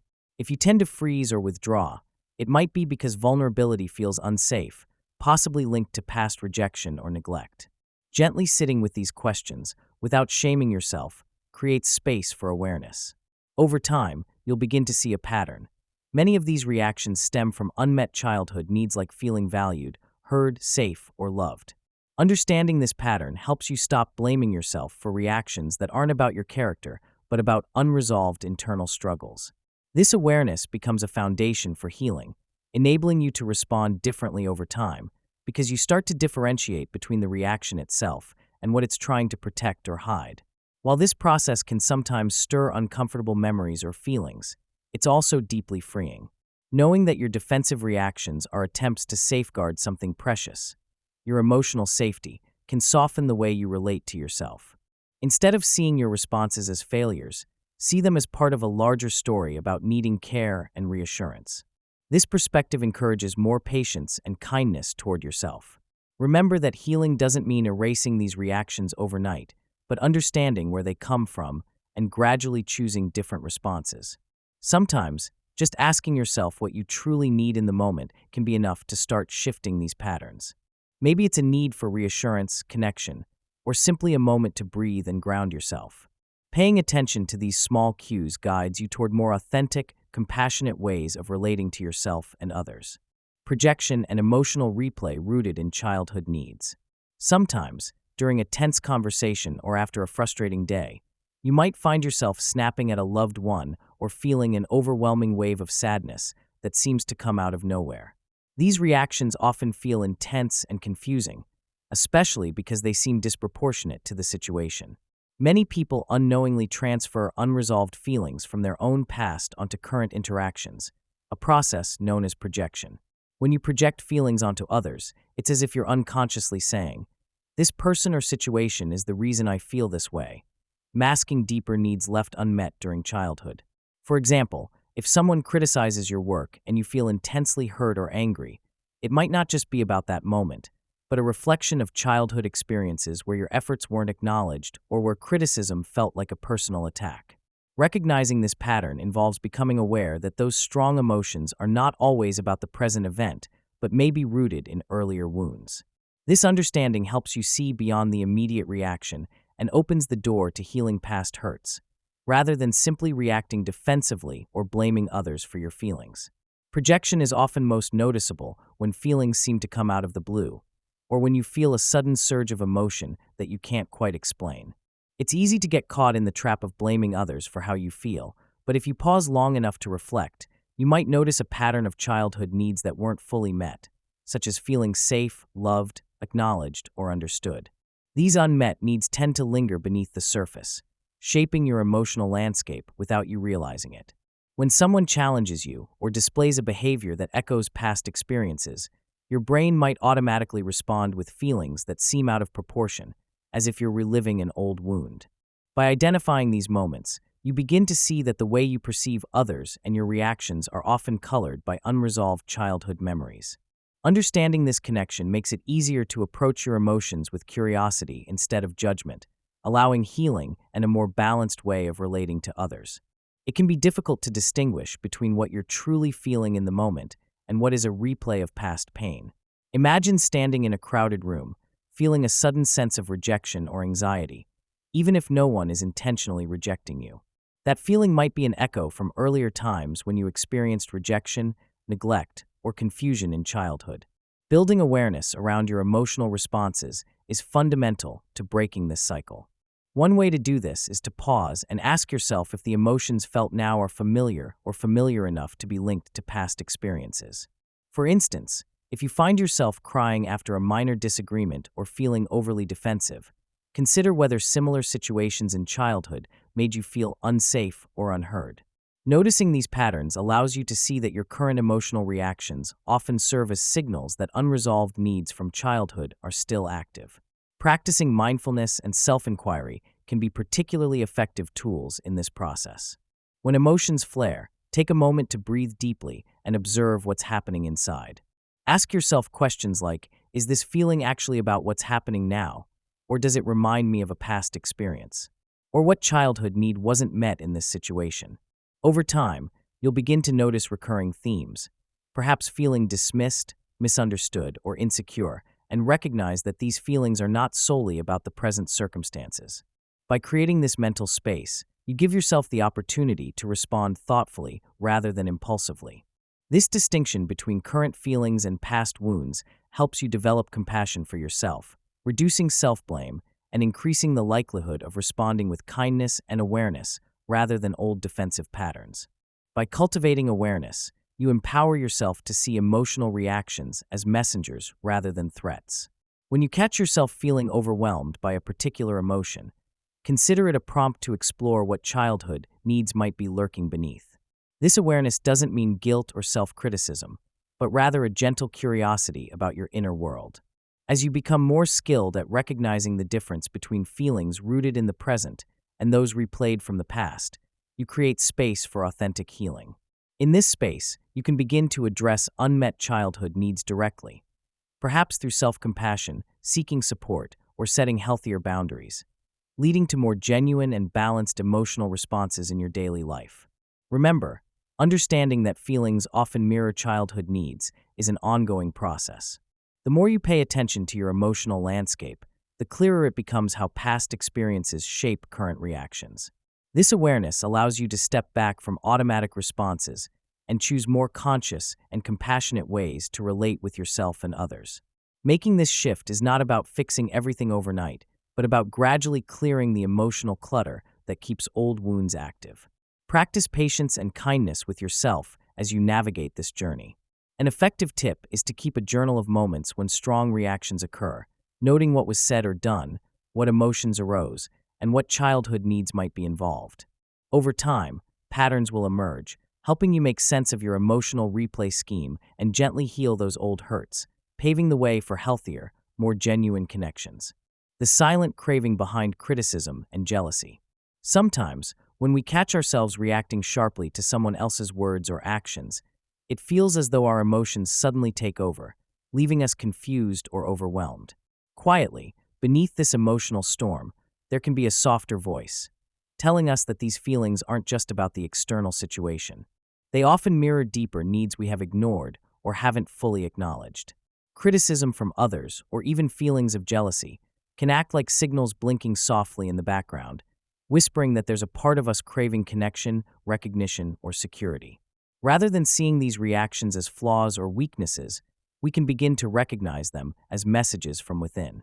They hint at areas where our heart yearns for reassurance or acceptance that perhaps we aren't giving ourselves enough of what we truly need. For example, feeling annoyed when someone achieves something you wanted might not just be about envy or competitiveness, but about feeling unseen or unvalued in your own life. Likewise, criticizing others can sometimes stem from a desire for control or to feel better about ourselves when we are feeling insecure. These emotional responses serve as gentle clues, pointing toward underlying fears or unmet needs, like needing love, safety, or belonging. When we start viewing criticism and jealousy under this light, they stop feeling like personal failures and become opportunities for understanding our inner landscape. Recognizing these signals can gently steer us toward compassion for ourselves, instead of shame or defensiveness, paving the way to address what our hearts are silently longing for beneath the surface. Once you begin to notice these signals, the next step is to turn inward with kindness, asking yourself what your heart might be craving during those times. This isn't about judging or blaming yourself for feeling jealous or critical. It's about creating a safe space for honest reflection. Take a moment to breathe deeply and tune into your body's sensations. Perhaps you notice a tightness in your chest, a flutter of anxiety, or a quiet ache in your stomach. These physical cues can guide you toward understanding what your soul needs more of. Maybe it's reassurance, acceptance, a sense of being cared for, or simply feeling seen and appreciated. Ask yourself gently, what am I longing for right now? Or what would help me feel more secure, loved, or at peace? This honest inquiry can unravel layers of unmet needs hiding behind surface-level reactions. For example, if you find yourself feeling jealous of a friend's success, consider whether you're yearning for acknowledgement or validation that you're also on your own path. If criticism bubbles up when someone else expresses a different opinion, perhaps you're craving internal validation or a sense that your voice matters. Recognizing these needs helps shift focus from blame or self-judgment to understanding and caring for your emotional core. It allows you to respond with compassion rather than defensiveness. Over time, this practice can transform reactive patterns into opportunities for self-growth, helping you build a stronger, more loving relationship with yourself.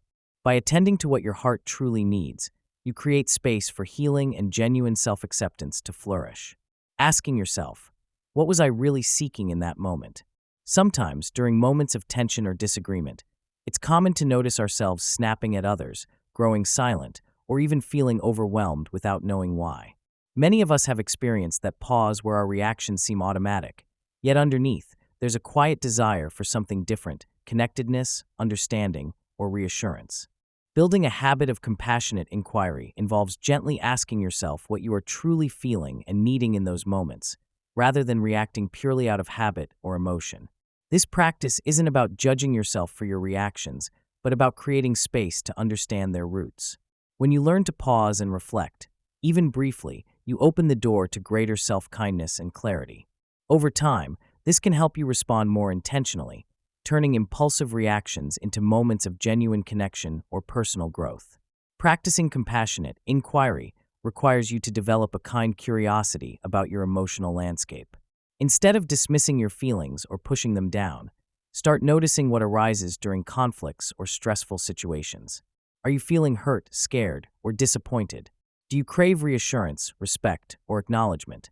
Asking these questions often reveals underlying needs that are rarely voiced, but are crucial to your emotional well-being.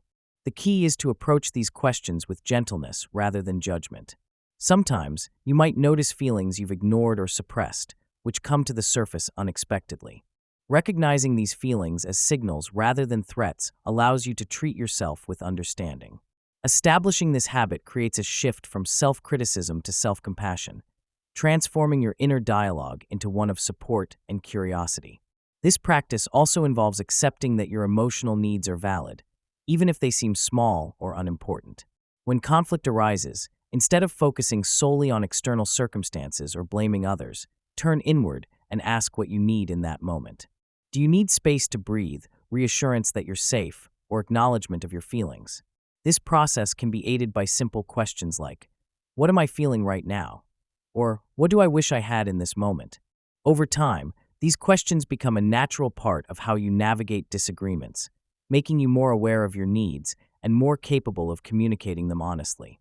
This cultivating of awareness isn't about perfection, but about creating a gentle habit that allows your emotional needs to surface without judgment or shame, helping you to be kinder to yourself and others during challenging times. Now, imagine a quiet morning when you notice yourself getting upset during a difficult conversation. Instead of automatically defending yourself or shutting down, a moment of self-awareness allows you to observe your reactions with curiosity. Recognizing that you are feeling defensive or anxious opens up the possibility to understand what's really happening underneath. Developing this capacity for self-awareness isn't about trying to change your feelings immediately, but about observing them without judgment. When you observe your reactions with gentle awareness, you create space for insight.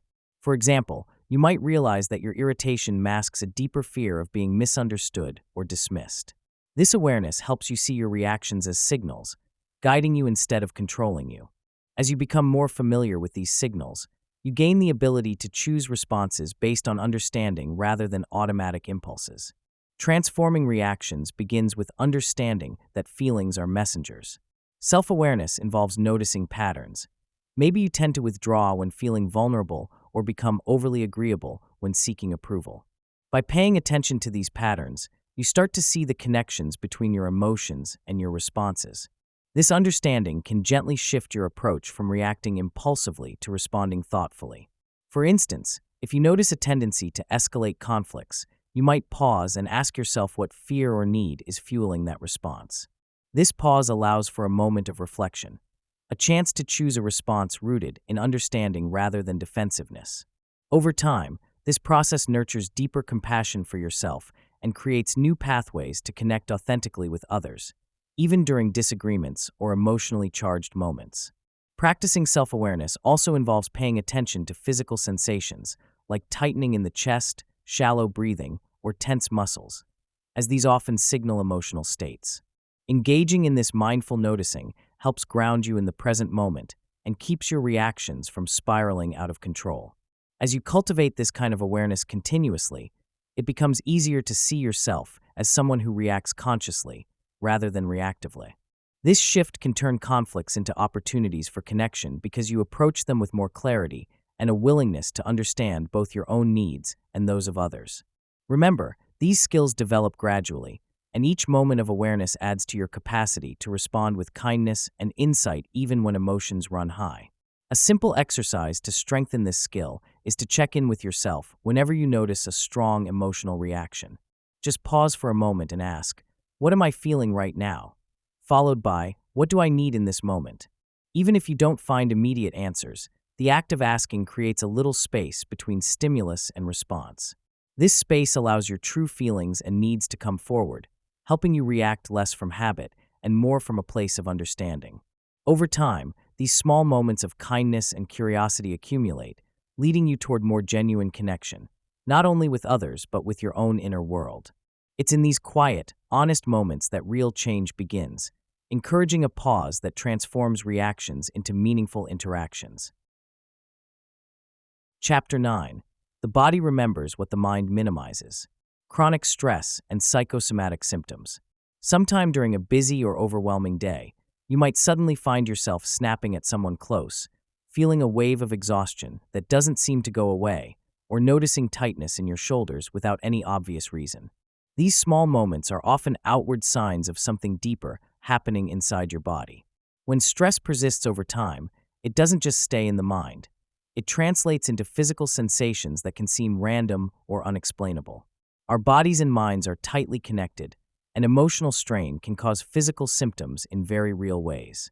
This connection means that when your brain perceives danger, worry, or unresolved tension, it activates a series of responses designed to prepare you to face or escape stress. But if these feelings don't resolve, the body stays in a heightened state, releasing stress hormones like adrenaline and cortisol. These chemicals can lead to inflammation, muscle tension, and a greater sensitivity to pain. Over weeks or months, this can develop into chronic pain, persistent fatigue, or discomfort that feels as if it's just part of being tired or unwell. It's as if your body is broadcasting its exhaustion through signs that are hard to ignore but often mistaken for other health issues. These physical symptoms often feel frustrating because they don't have simple fixes. People may turn to medications or treatments, unaware that the root cause is often related to ongoing emotional stress that remains unaddressed. Recognizing this link helps you understand that pain and fatigue are not just isolated problems, but messages from your body warning you about unresolved tension. The good news is that once you notice these signs, you can start to explore ways to relieve the emotional load that's fueling these physical symptoms. Many of us carry invisible scars, and sometimes they manifest as physical tightness or discomfort in certain areas of the body. For example, someone might constantly feel a tightness in the chest or a knot in their stomach, without realizing that these sensations are connected to memories or feelings they haven't fully processed. Our bodies can serve as repositories for emotional experiences, especially those from the past that were too overwhelming to handle at the time. As a result, unprocessed feelings can become trapped within tissue, muscles, and nervous system pathways, creating a kind of bodily imprint of trauma. Think of it as a memory embedded not just in your mind, but physically etched into your muscles and nerves. This physical holding pattern can cause ongoing discomfort, even when you're no longer consciously thinking about the original event. For instance, someone who experienced a difficult childhood or a traumatic breakup might develop chronic tension in their jaw, neck, or back as a subconscious expression of that unresolved pain.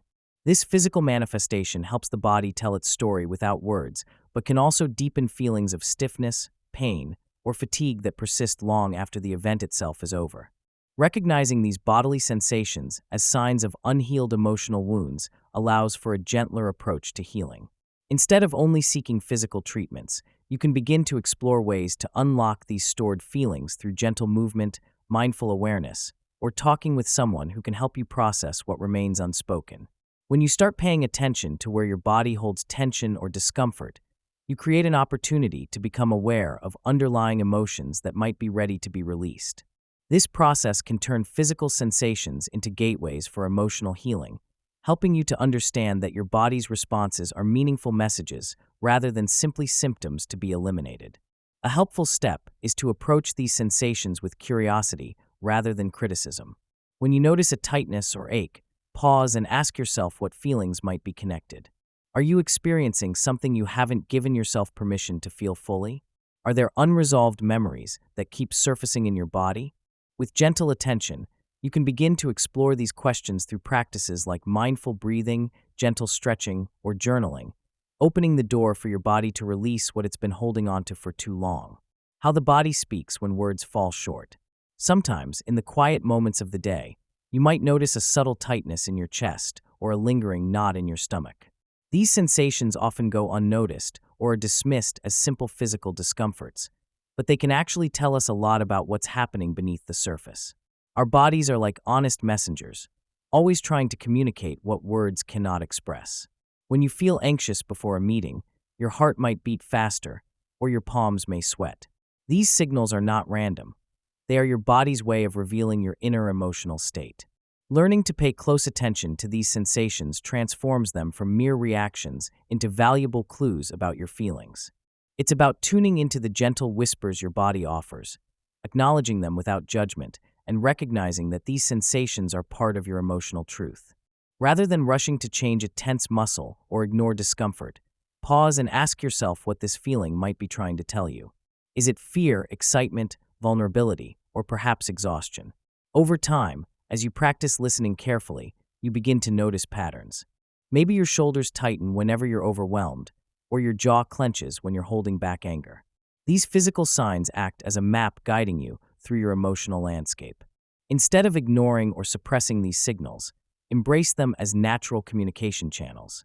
This process requires patience, but as you become more familiar with your body's language, it becomes easier to understand what's really going on beneath surface behaviors.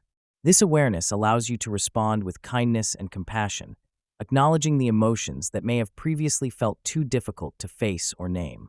Body scans are a simple but powerful tool to deepen your connection with your feelings. They involve systematically paying attention to different parts of your body, beginning with your feet and slowly moving upward or vice versa. Imagine lying down in a quiet space and taking a few deep breaths. Start by noticing sensations in your toes, maybe a tingling feeling, warmth, or numbness. Then, gently shift your focus to your ankles, calves, knees, and so on, observing what arises without trying to change anything. As you scan each area, you might discover tension that you're unaware of or emotional residues manifesting physically. For example, clenching fists or holding tightness in your shoulders might be connected to frustration or sadness beneath the surface. Recognizing these hidden feelings allows space for them to be acknowledged rather than pushed aside or ignored. Practice body scans regularly, especially during moments of emotional overwhelm or physical discomfort. This gentle awareness helps disentangle physical tension from emotional intensity, revealing what might be buried deep within. Sometimes, what surfaces in your body, like a heavy chest or a twisting stomach, is a signal that unresolved feelings are waiting to be acknowledged. Naming these feelings, perhaps as fear or grief or longing, frees the emotional energy trapped within the physical sensations. Over time, this practice cultivates a compassionate understanding of yourself. It turns the body into a faithful map, guiding you to emotional insights you might not have access to through thoughts alone. The more you listen, the more your body speaks honestly about your emotional state, giving you permission to sit with uncomfortable feelings until they can be processed and released. Remember, the goal isn't to fix or suppress physical sensations, but to observe and understand them with openness. Even minor discomforts can be the starting points for deeper emotional discovery. Creating a habit of gentle body scanning reminds us that our bodies are not obstacles, but allies in understanding who we are. By tuning into this internal dialogue, you develop greater self-awareness and emotional resilience. It's a way of giving yourself permission to feel fully and honestly, even when words seem inadequate. Sometimes, simply noticing that tension or tightness exists is enough to begin a healing process that can't be achieved through logic alone. Your body holds treasures of insight, waiting for you to gently uncover them. Healing involves listening to what your body is telling you. Sometimes, during a quiet moment, or even in the middle of a busy day, You might find yourself reacting suddenly or feeling overwhelmed without understanding why. Maybe you snap at a loved one or suddenly feel tears welling up in your eyes for no apparent reason. These responses are often signals from your body, trying to tell you something that's hiding beneath the surface. Instead of rushing to suppress these feelings, it helps to pause and create a small space where you can listen with kindness and curiosity. This is about approaching your body's messages with gentle attention, like welcoming a friend who has something important to share. By consciously setting an intention to listen without judgment, you start to build a relationship of trust with yourself, where all sensations and emotions are acknowledged, not dismissed. You don't need to fix or change these signals right away. Simply noticing them with compassion opens the door to deeper understanding and healing.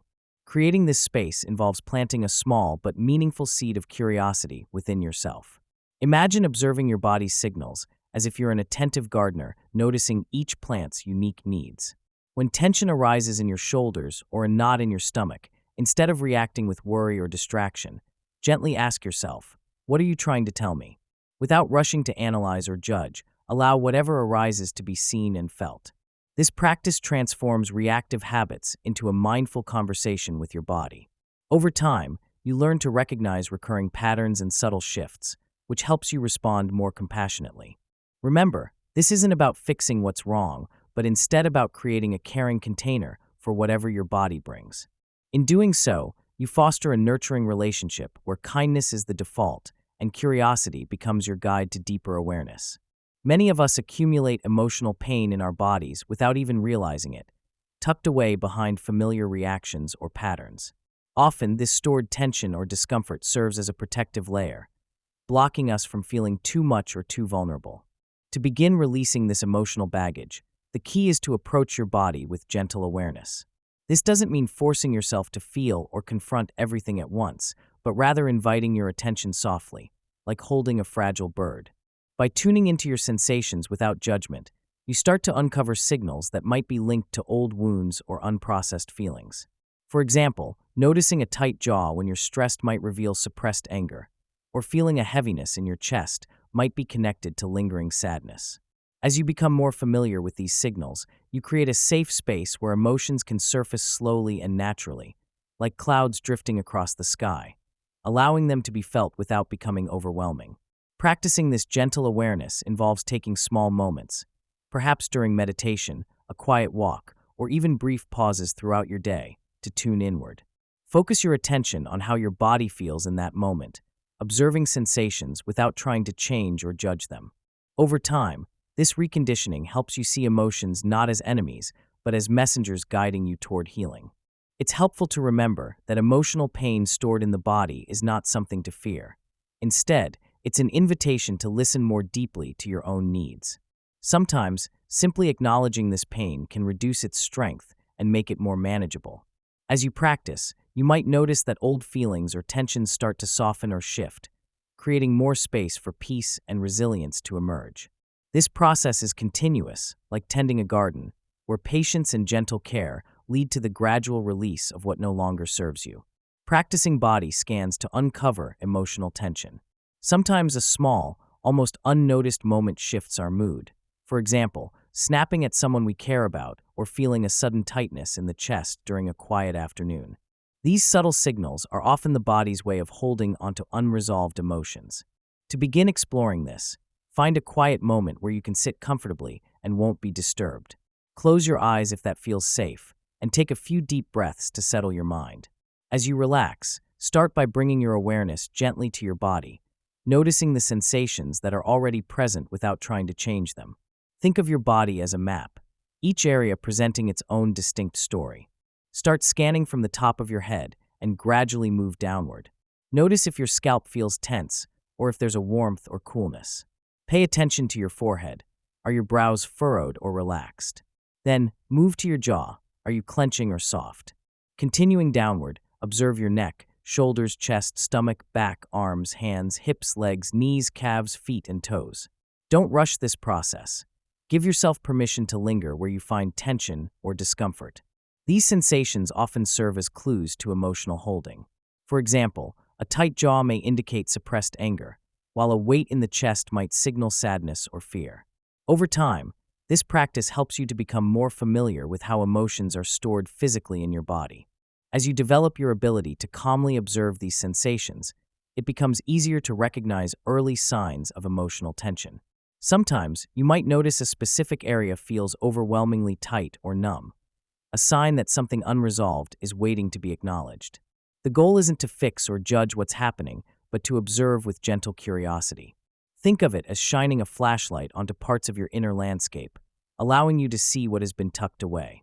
Regularly practicing this kind of body scan can turn awareness into a doorway for understanding and eventual healing, helping you catch emotional stress before it becomes overwhelming. Recognizing tension in your body is just the first step. It opens the door to deeper emotional work. When you notice tightness, warmth, or a fluttering sensation, treat it as an invitation rather than a problem. Imagine these sensations as messengers from your inner self, subtly nudging you to acknowledge feelings that might have been buried or ignored. Instead of trying to directly fix or push these sensations away, offer yourself kindness and patience. Simply breathe into the area, acknowledging its presence without judgment. This process helps to create space for feelings that are often tangled with physical tension to surface gradually. As you sit with these sensations, allow emotions to emerge naturally. You might find memories, images, or words arising in your mind.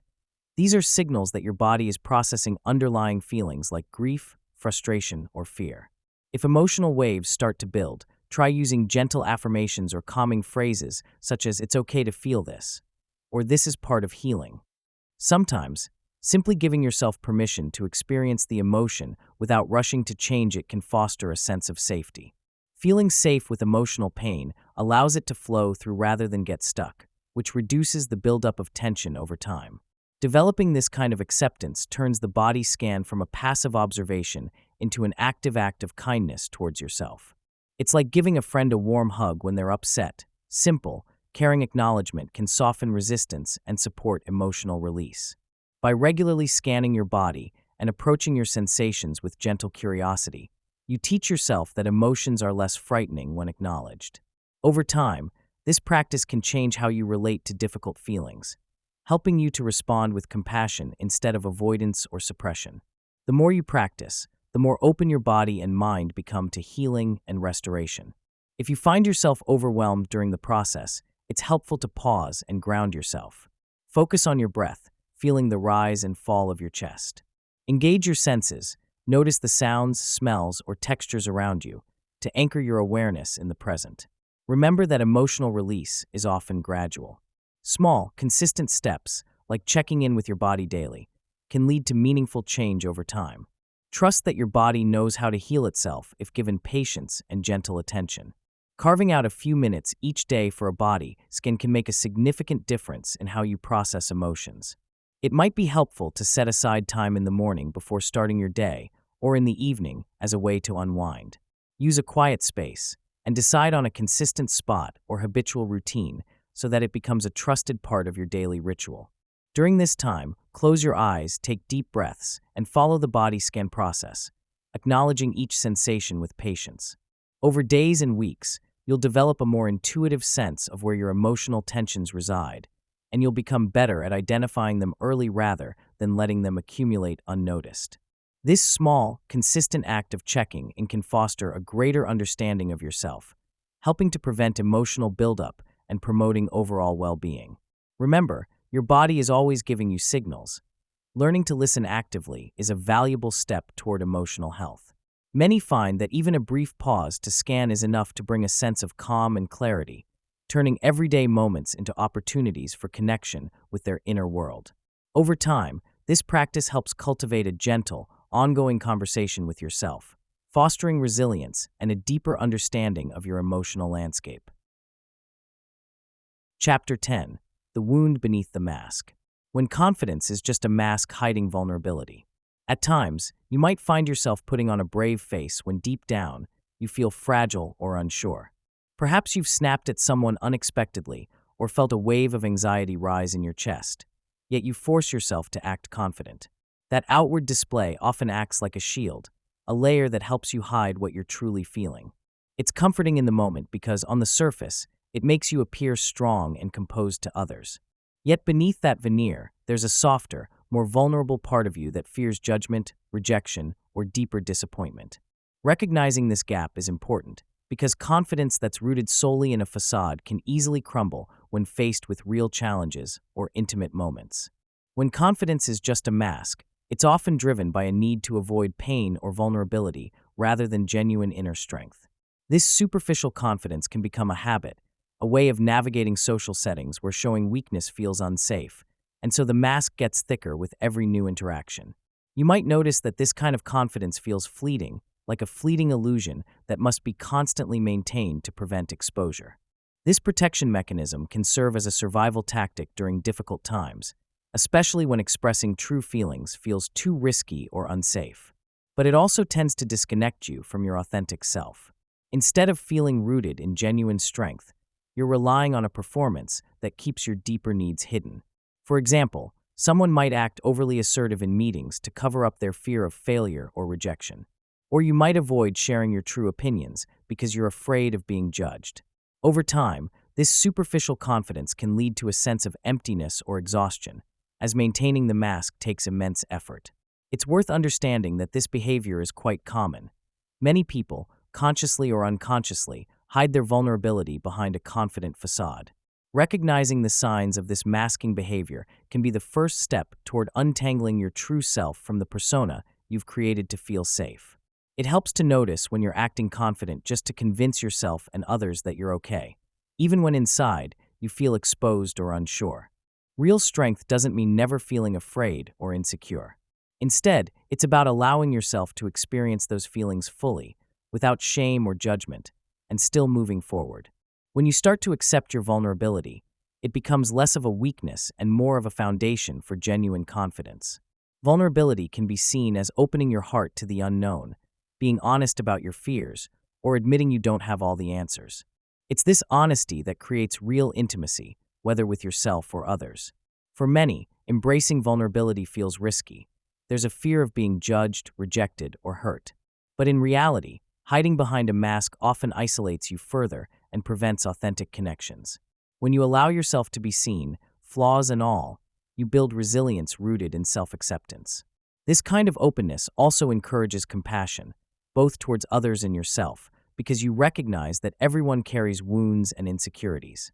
Facing vulnerability is fundamentally about moving away from pretending to be okay all the time and daring to be imperfect in your true self.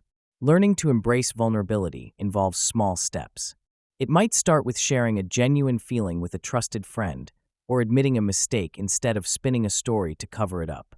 Over time, this practice builds confidence that's sustainable, grounded in authenticity rather than superficiality. As you learn to accept your weaknesses, you may find that the need for a mask diminishes. Genuine strength can then emerge from this acceptance. No longer a facade, but an honest acknowledgement of your human frailty and resilience. It's worth remembering that every time you choose to be vulnerable, you are not weakening yourself, but actually strengthening your emotional core. You develop the capacity to handle setbacks, rejection, and uncertainty with a deeper sense of self-trust. This kind of strength emerges when you realize that you can be both vulnerable and resilient at the same time, and that's where real confidence begins, not as a mask, but as a natural outgrowth of embracing who you are. Practically, cultivating this kind of inner strength starts with self-awareness. Notice when you're tempted to act confident just to hide something. When that urge arises, pause, take a deep breath, and ask yourself what you're really feeling. Then, consider sharing that feeling with someone you trust, or even with yourself in a journal. This humility and honesty gradually create a safe space for vulnerability to grow. Over time, you will likely discover that the more honest you are about your fears and feelings, the more genuine your confidence will become, an honesty that no mask can replicate. Remember that vulnerability is not a sign of weakness, but a source of deep inner strength that allows you to connect more authentically with yourself and others. Creating identities around pain to feel safe. Even in quiet moments when no one else is watching, many of us hold on to stories of pain from our past or present. These stories often serve as a kind of emotional anchor, linking us to a familiar sense of who we are. For some, a loss, betrayal, or repeated disappointment becomes more than just an event. It morphs into a core story that explains why things are the way they are. These narratives can provide a strange form of security. If we know our pain, we might feel safer because it's predictable, manageable, even familiar.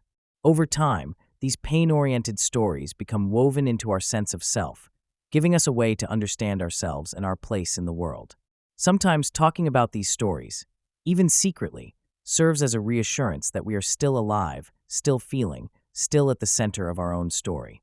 This process often begins unconsciously. We repeat painful experiences or memories so often that they begin to define us. For example, someone who experienced rejection early on might start to see themselves as fundamentally unworthy of love.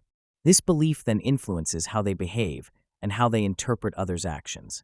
Ironically, holding on to pain stories feels safer because it clarifies who we are, someone who has suffered, someone who has endured. It can become a shield from the vulnerability of change or the fear of losing control.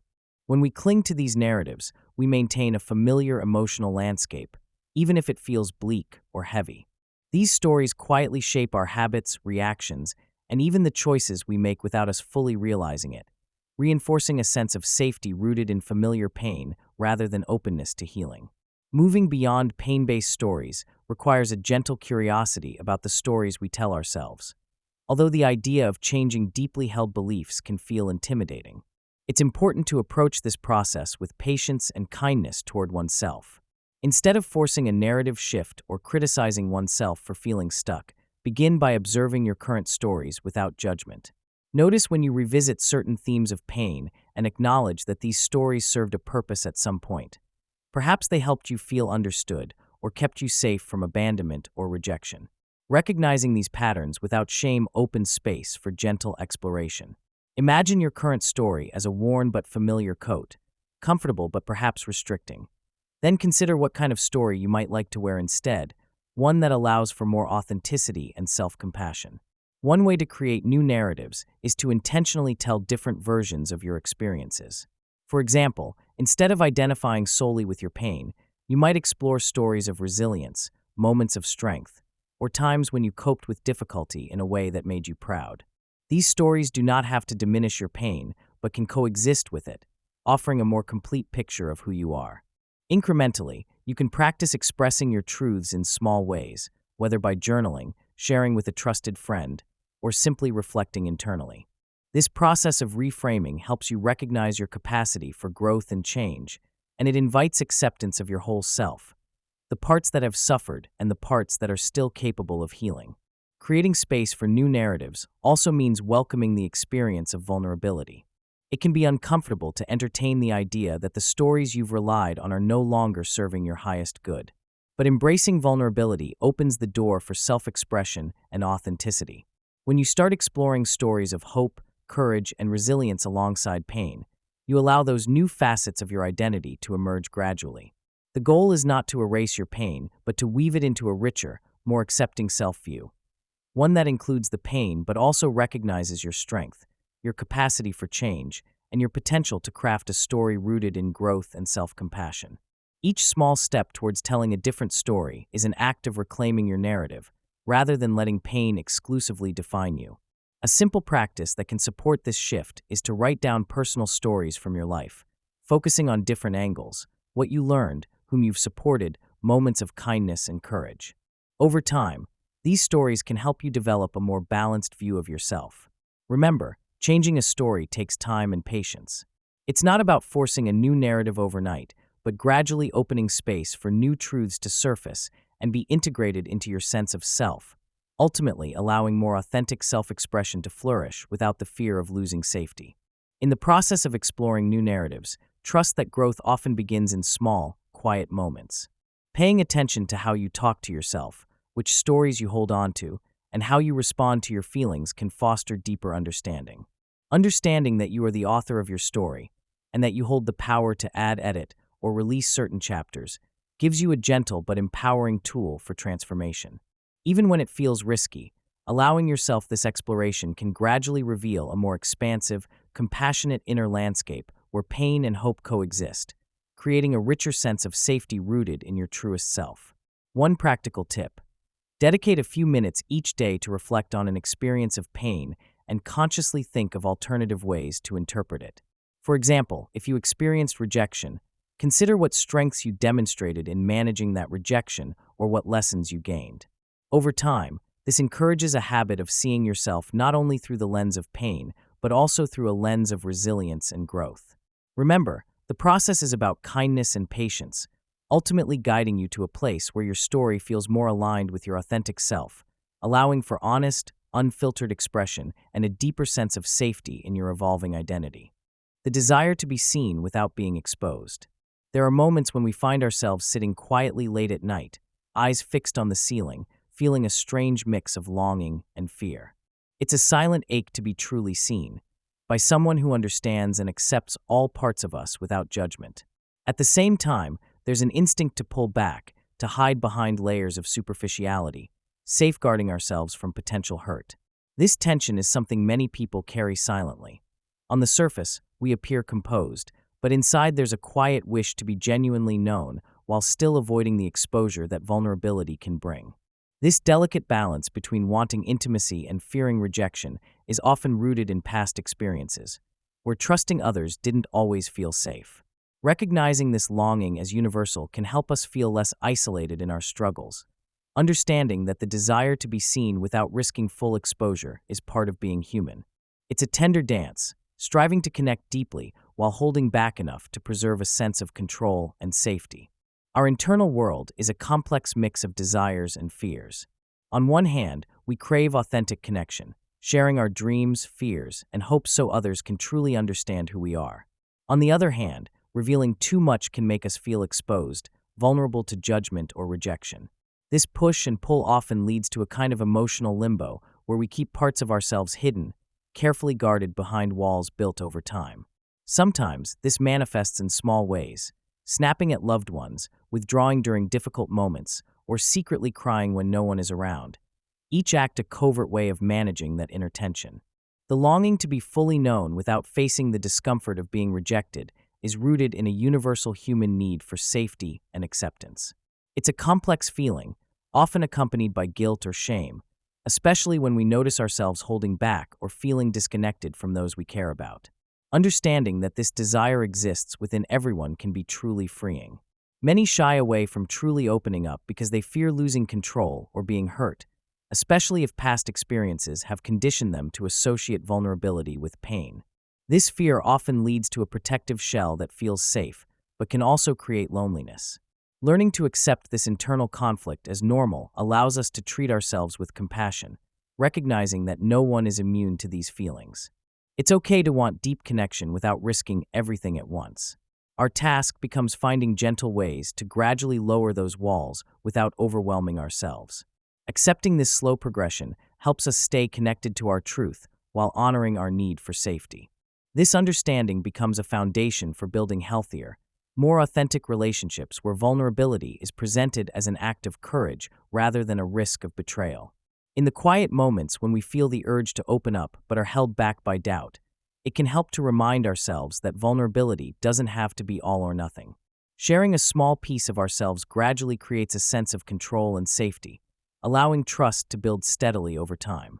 It might mean starting with a story from your past that feels manageable or expressing a simple emotion like gratitude or uncertainty to someone you trust. The key is to approach this process with kindness, acknowledging your own boundaries and giving yourself permission to go slow.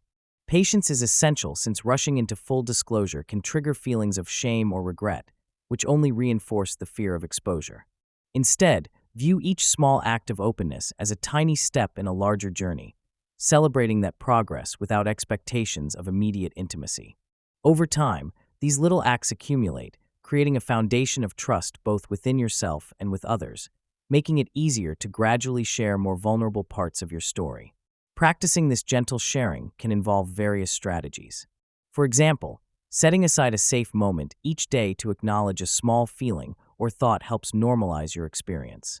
Choosing trusted friends or family members who respect your pace provides a secure environment for opening up. Using affirmations such as "it's okay to take my time" or "I can share what feels right today" reinforces your right to pace yourself. Remember, vulnerability is not about revealing everything at once, but about creating a rhythm that aligns with your comfort level. As you become more comfortable, You might find it easier to discuss difficult topics or share deeper parts of yourself, knowing that your boundaries are respected. This gradual approach fosters genuine connection, as others see your authenticity without feeling overwhelmed, and it nurtures your self-trust in knowing you can manage your own exposure at a safe, manageable speed. One practical step is to journal about your feelings and fears related to sharing. This creates a safe space to explore your internal landscape without judgment. It also helps clarify what parts you're ready to share and which remain private for now. As you practice small acts of honesty and openness, notice how these moments affect your sense of safety and connection. Over time, this process helps desensitize your fear of exposure, making vulnerability feel like a natural and manageable part of authentic relating. Remember, kindness toward yourself in this process is crucial. Celebrate each small victory and offer compassion when setbacks occur. This tender approach recognizes that building trust and sharing your truth is an act of courage and self-love, one that gains strength with every gentle step forward. Reflecting on what parts of yourself you fear revealing. Sometimes, early in the quiet moments of the day, you might catch yourself snapping at someone close or feeling a sudden wave of tears that you quickly brush aside. These small, almost unnoticed reactions often hint at deeper parts of ourselves that we are hesitant to face. When you pause and ask yourself honestly what feelings or traits you tend to hide, it can feel uncomfortable, like shining a flashlight into a room you prefer to keep dark. Many of us develop this habit because we believe certain parts of us aren't socially acceptable, or maybe because we learned early on that showing vulnerability can be too risky. Identifying what we hide requires digging past the layers of everyday defenses and asking questions like, what am I afraid will happen if this part is revealed? Or which feelings make me uncomfortable enough to suppress them? This process isn't about judgment, but about understanding. It's shedding light on your internal landscape, even if some corridors are shadowed and uncertain. You might find that you hide feelings of sadness, anger, shame, or even parts of yourself that remind you of past pain.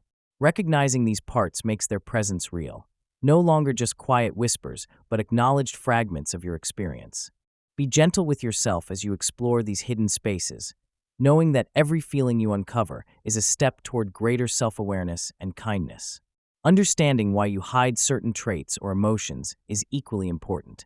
Often, it roots back to early experiences or societal messages. Perhaps you learned to hide anger because expressing it was met with rejection, or you suppressed vulnerability because it was deemed weak. Sometimes, hiding parts of ourselves stems from a desire to protect ourselves from judgment or rejection, an instinct that kept us safe in childhood but may limit us now. Recognizing the why behind these instincts helps you develop compassion, replacing judgment with curiosity. Consider reflecting on questions like, when did I start hiding this part of myself? Or what thoughts or beliefs drive me to keep this hidden? It's as if you're peeling back layers of an onion. Each layer reveals something essential about your fears, hopes, and unmet needs. This understanding not only clarifies your internal landscape, but also prepares you for the next step, creating room to slowly introduce these hidden parts into your conscious awareness without overwhelming yourself. Remember, honesty here is the foundation for genuine change. The more truthful you are with yourself, the easier it becomes to accept and eventually integrate those concealed pieces of your identity. Imagine a quiet garden where only gentle efforts can help new plants grow. This is the kind of space you want to create inside yourself when starting to uncover hidden parts. Small, tender steps are better than rushing into full exposure, which can feel threatening or overwhelming. It begins with cultivating an attitude of kindness and patience, as if you are becoming a gentle caregiver for your own emotional landscape. Start by setting aside moments of stillness, where you intentionally check in with different parts of you, those feelings or traits you typically push away. During these moments, silently reassure yourself that it's safe to explore, that you will not be judged or rejected for what you find.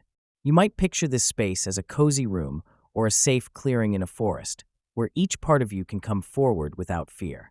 As you become more comfortable, you can gradually invite these parts to express themselves in small ways, perhaps through journaling, creative outlets, or simple dialogues within your mind.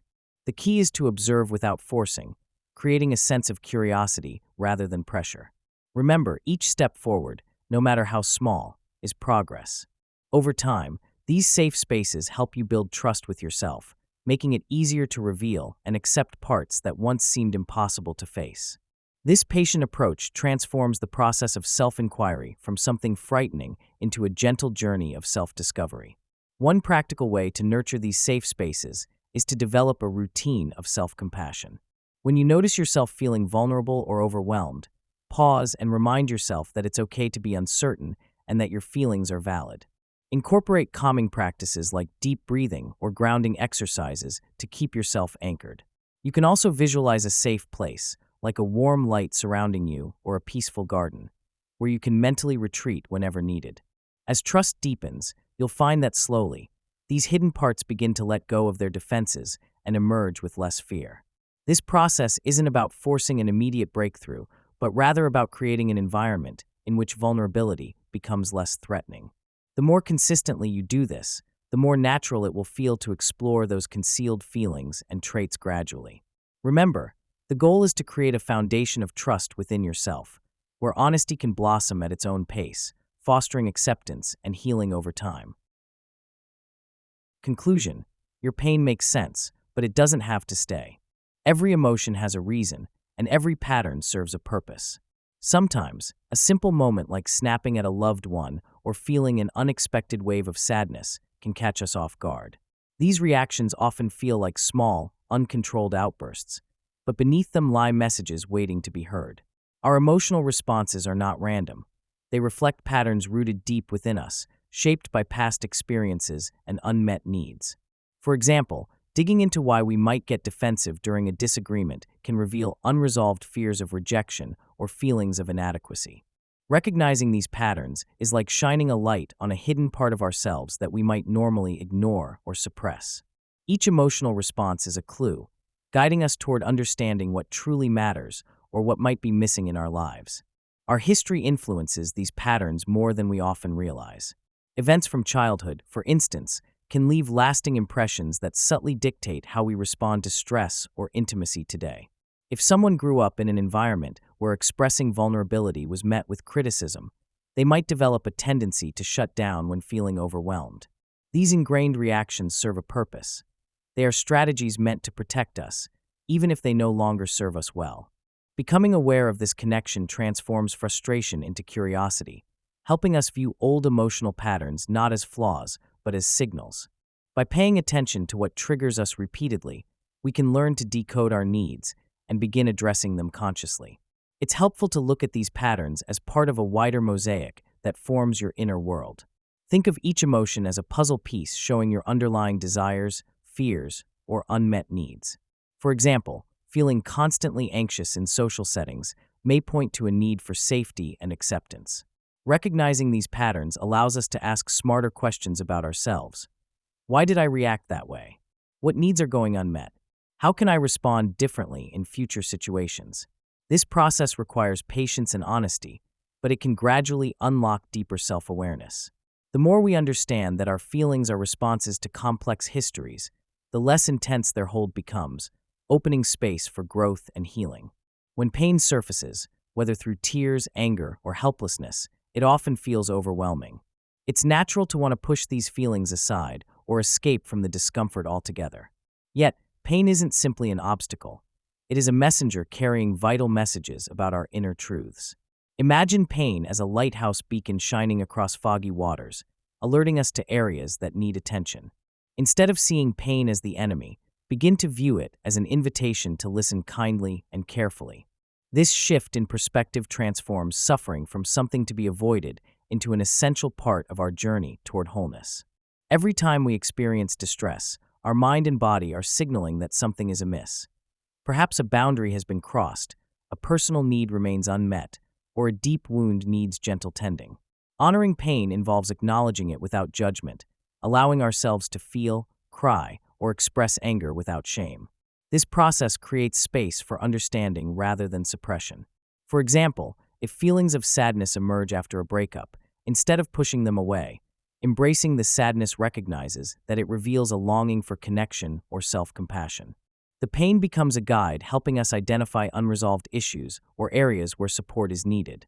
Transforming pain into a wise counselor requires patience, kindness, and a willingness to sit with discomfort. By viewing each painful experience as a messenger, we empower ourselves to respond with compassion rather than avoidance. Over time, these messages can lead us to learn boundaries, nurture self-care, and cultivate resilience. Practices like journaling, mindfulness, or talking to someone trustworthy can help us decode the messages pain carries. Remember, pain signals what matters most to us and points the way toward healing and growth. Listening with an open heart often uncovers insights that comfort and strengthen us, even in our darkest moments. You are complex and layered, not broken. Sometimes life feels like a quiet storm inside us, unexpected waves of emotion that catch us off guard. Maybe you've snapped at a loved one during a stressful day or felt tears welling up in secret moments, wondering why certain feelings seem so intense. It's easy to think that these emotional reactions are proof of some flaw or weakness, but in reality, they are signals that we are deeply human. Our emotions aren't interruptions or mistakes. They are threads woven into the fabric of our personal stories. Each feeling, whether happiness, sadness, anger, or fear, is part of a larger journey, a map of what we've experienced, learned, and endured. Recognizing this helps us see ourselves not as broken, but as beautifully complex beings navigating life's twists and turns. Our emotional landscape is like a tapestry featuring a variety of colors and textures, each representing different experiences and reactions. When we accept that feelings like anxiety or despair are normal parts of our human storytelling, instead of signs of failure, we start to see them differently. They become clues guiding us toward understanding ourselves better. For example, feeling overwhelmed by a difficult conversation isn't a sign of weakness. Instead, it might highlight areas where we need nurturing or boundaries. Embracing these emotions as part of our journey allows us to accept ourselves fully, fostering self-compassion and resilience. Our feelings, after all, are evidence of our capacity to connect with what matters deeply, and that's the core of a human life. Think of your emotional experiences as markers along a trail rather than obstacles blocking your path. Every emotion signals something important: your unmet needs, your fears, your hopes. When you start viewing your feelings this way, there is less tendency to judge yourself harshly or get caught up in trying to suppress emotions. Instead, you learn to hold space for them, recognizing their role in your growth. This perspective invites patience and kind curiosity rather than shame or avoidance. Over time, you develop a habit of listening closely to your inner world, understanding that your emotional responses, no matter how intense, are part of a universal human process, one that connects you with the common experience of being alive, learning, and evolving. It's common to label certain thoughts or feelings, like self-doubt, impulsiveness, or vulnerability, as flaws. These traits often feel uncomfortable or embarrassing, leading us to hide or criticize ourselves for having them. But if we look more closely, these so-called flaws are actually integral parts of our inner worlds, revealing our desires, fears, and humanity. Instead of viewing them as errors to be fixed, it's healthier to see them as facets of ourselves that deserve compassion and understanding. For example, moments of insecurity can unveil a deep longing for connection and safety. When we shift our perspective in this way, we start to treat these inner parts with kindness, recognizing that they are not enemies but messengers trying to tell us something about our needs. This reframing helps us break free from the cycle of self-criticism. Instead of berating ourselves for feeling anxious or acting impulsively, we acknowledge that these feelings are part of our very own emotional landscape. They are like a complex mosaic, each piece contributing to a complete picture of who we are. When we extend compassion to these parts of ourselves, we create space for healing and growth. Whether it's forgiving ourselves for past mistakes or accepting vulnerability as a sign of strength, acknowledging the richness of our inner world allows us to move forward without the weight of shame. Every trait or reaction that we once deemed a flaw is actually a vital thread in the story of ourselves, worthy of kindness and curiosity. Visualize your inner life as a garden filled with various plants, some lush, some thorny, some delicate. Each one has a role in nourishing or challenging your growth. When we cultivate compassion for all parts of this garden, we get closer to understanding that these elements aren't signs of inadequacy, but expressions of our true self. This perspective invites a gentle curiosity. What can this uncomfortable feeling teach me? How might this tendency be protecting me in some way? In embracing the entirety of your inner landscape, you begin to see beauty in your complexity, recognizing that imperfections are just colors in your vibrant, layered identity. This approach doesn't mean ignoring growth or change, but fostering a loving patience as you evolve into a more accepting version of yourself. Remember that the path to self-acceptance is neither straight nor smooth. It often involves showing kindness to feelings or traits we'd prefer to hide. You might find it helpful to talk to yourself as you would a close friend, with gentle understanding rather than judgment. When you notice a self-critical thought or an uncomfortable feeling surfacing, pause and ask, "What is this part of me really trying to tell me?" By doing so, you create a bridge of compassion from your inner critic to your core self. Over time, this shifts your internal dialogue from shame to kindness, allowing you to embrace all aspects of your inner world, flaws, fears, and desires alike, as essential aspects of your human story and deserving of love. Naming your pain begins the process of loosening its grip. Sometimes, a simple moment of silence can feel overwhelming. Standing in a crowded room, feeling misunderstood, or snapping at someone close without quite knowing why. Many of us carry silent burdens, hiding emotions that seem too raw or heavy to express. When these feelings stay bottled up, they tend to grow in strength, shaping our moods and reactions in ways we don't fully recognize. Giving voice to your emotions isn't about broadcasting your pain to everyone. It's about acknowledging what you feel inside. When you name your feelings, whether anger, sadness, or frustration, you stop them from lurking in the shadows, wielding power over your actions without your awareness. Speaking of feelings can be as simple as whispering to yourself, "I'm hurt," or writing down what you're experiencing. This act of vocalizing or articulating your emotions helps you see them clearly and begin to understand their origin. It's like opening a window that allows stale air, the unacknowledged feelings, to escape, clearing space for something new and lighter to take its place. Recognizing and naming your emotions reduces their mysterious hold over you, transforming those unconscious reactions into conscious choices. Over time, this practice nurtures a sense of control and self-awareness that makes it easier to manage emotional storms. When feelings are given a voice, they lose much of their shadowy influence, and you start to reclaim your inner calm. Practicing gentle acknowledgement as a form of self-empowerment and healing involves treating yourself with kindness and patience as you face difficult feelings. Often, we have a tendency to dismiss or suppress emotions because they feel uncomfortable or inconvenient.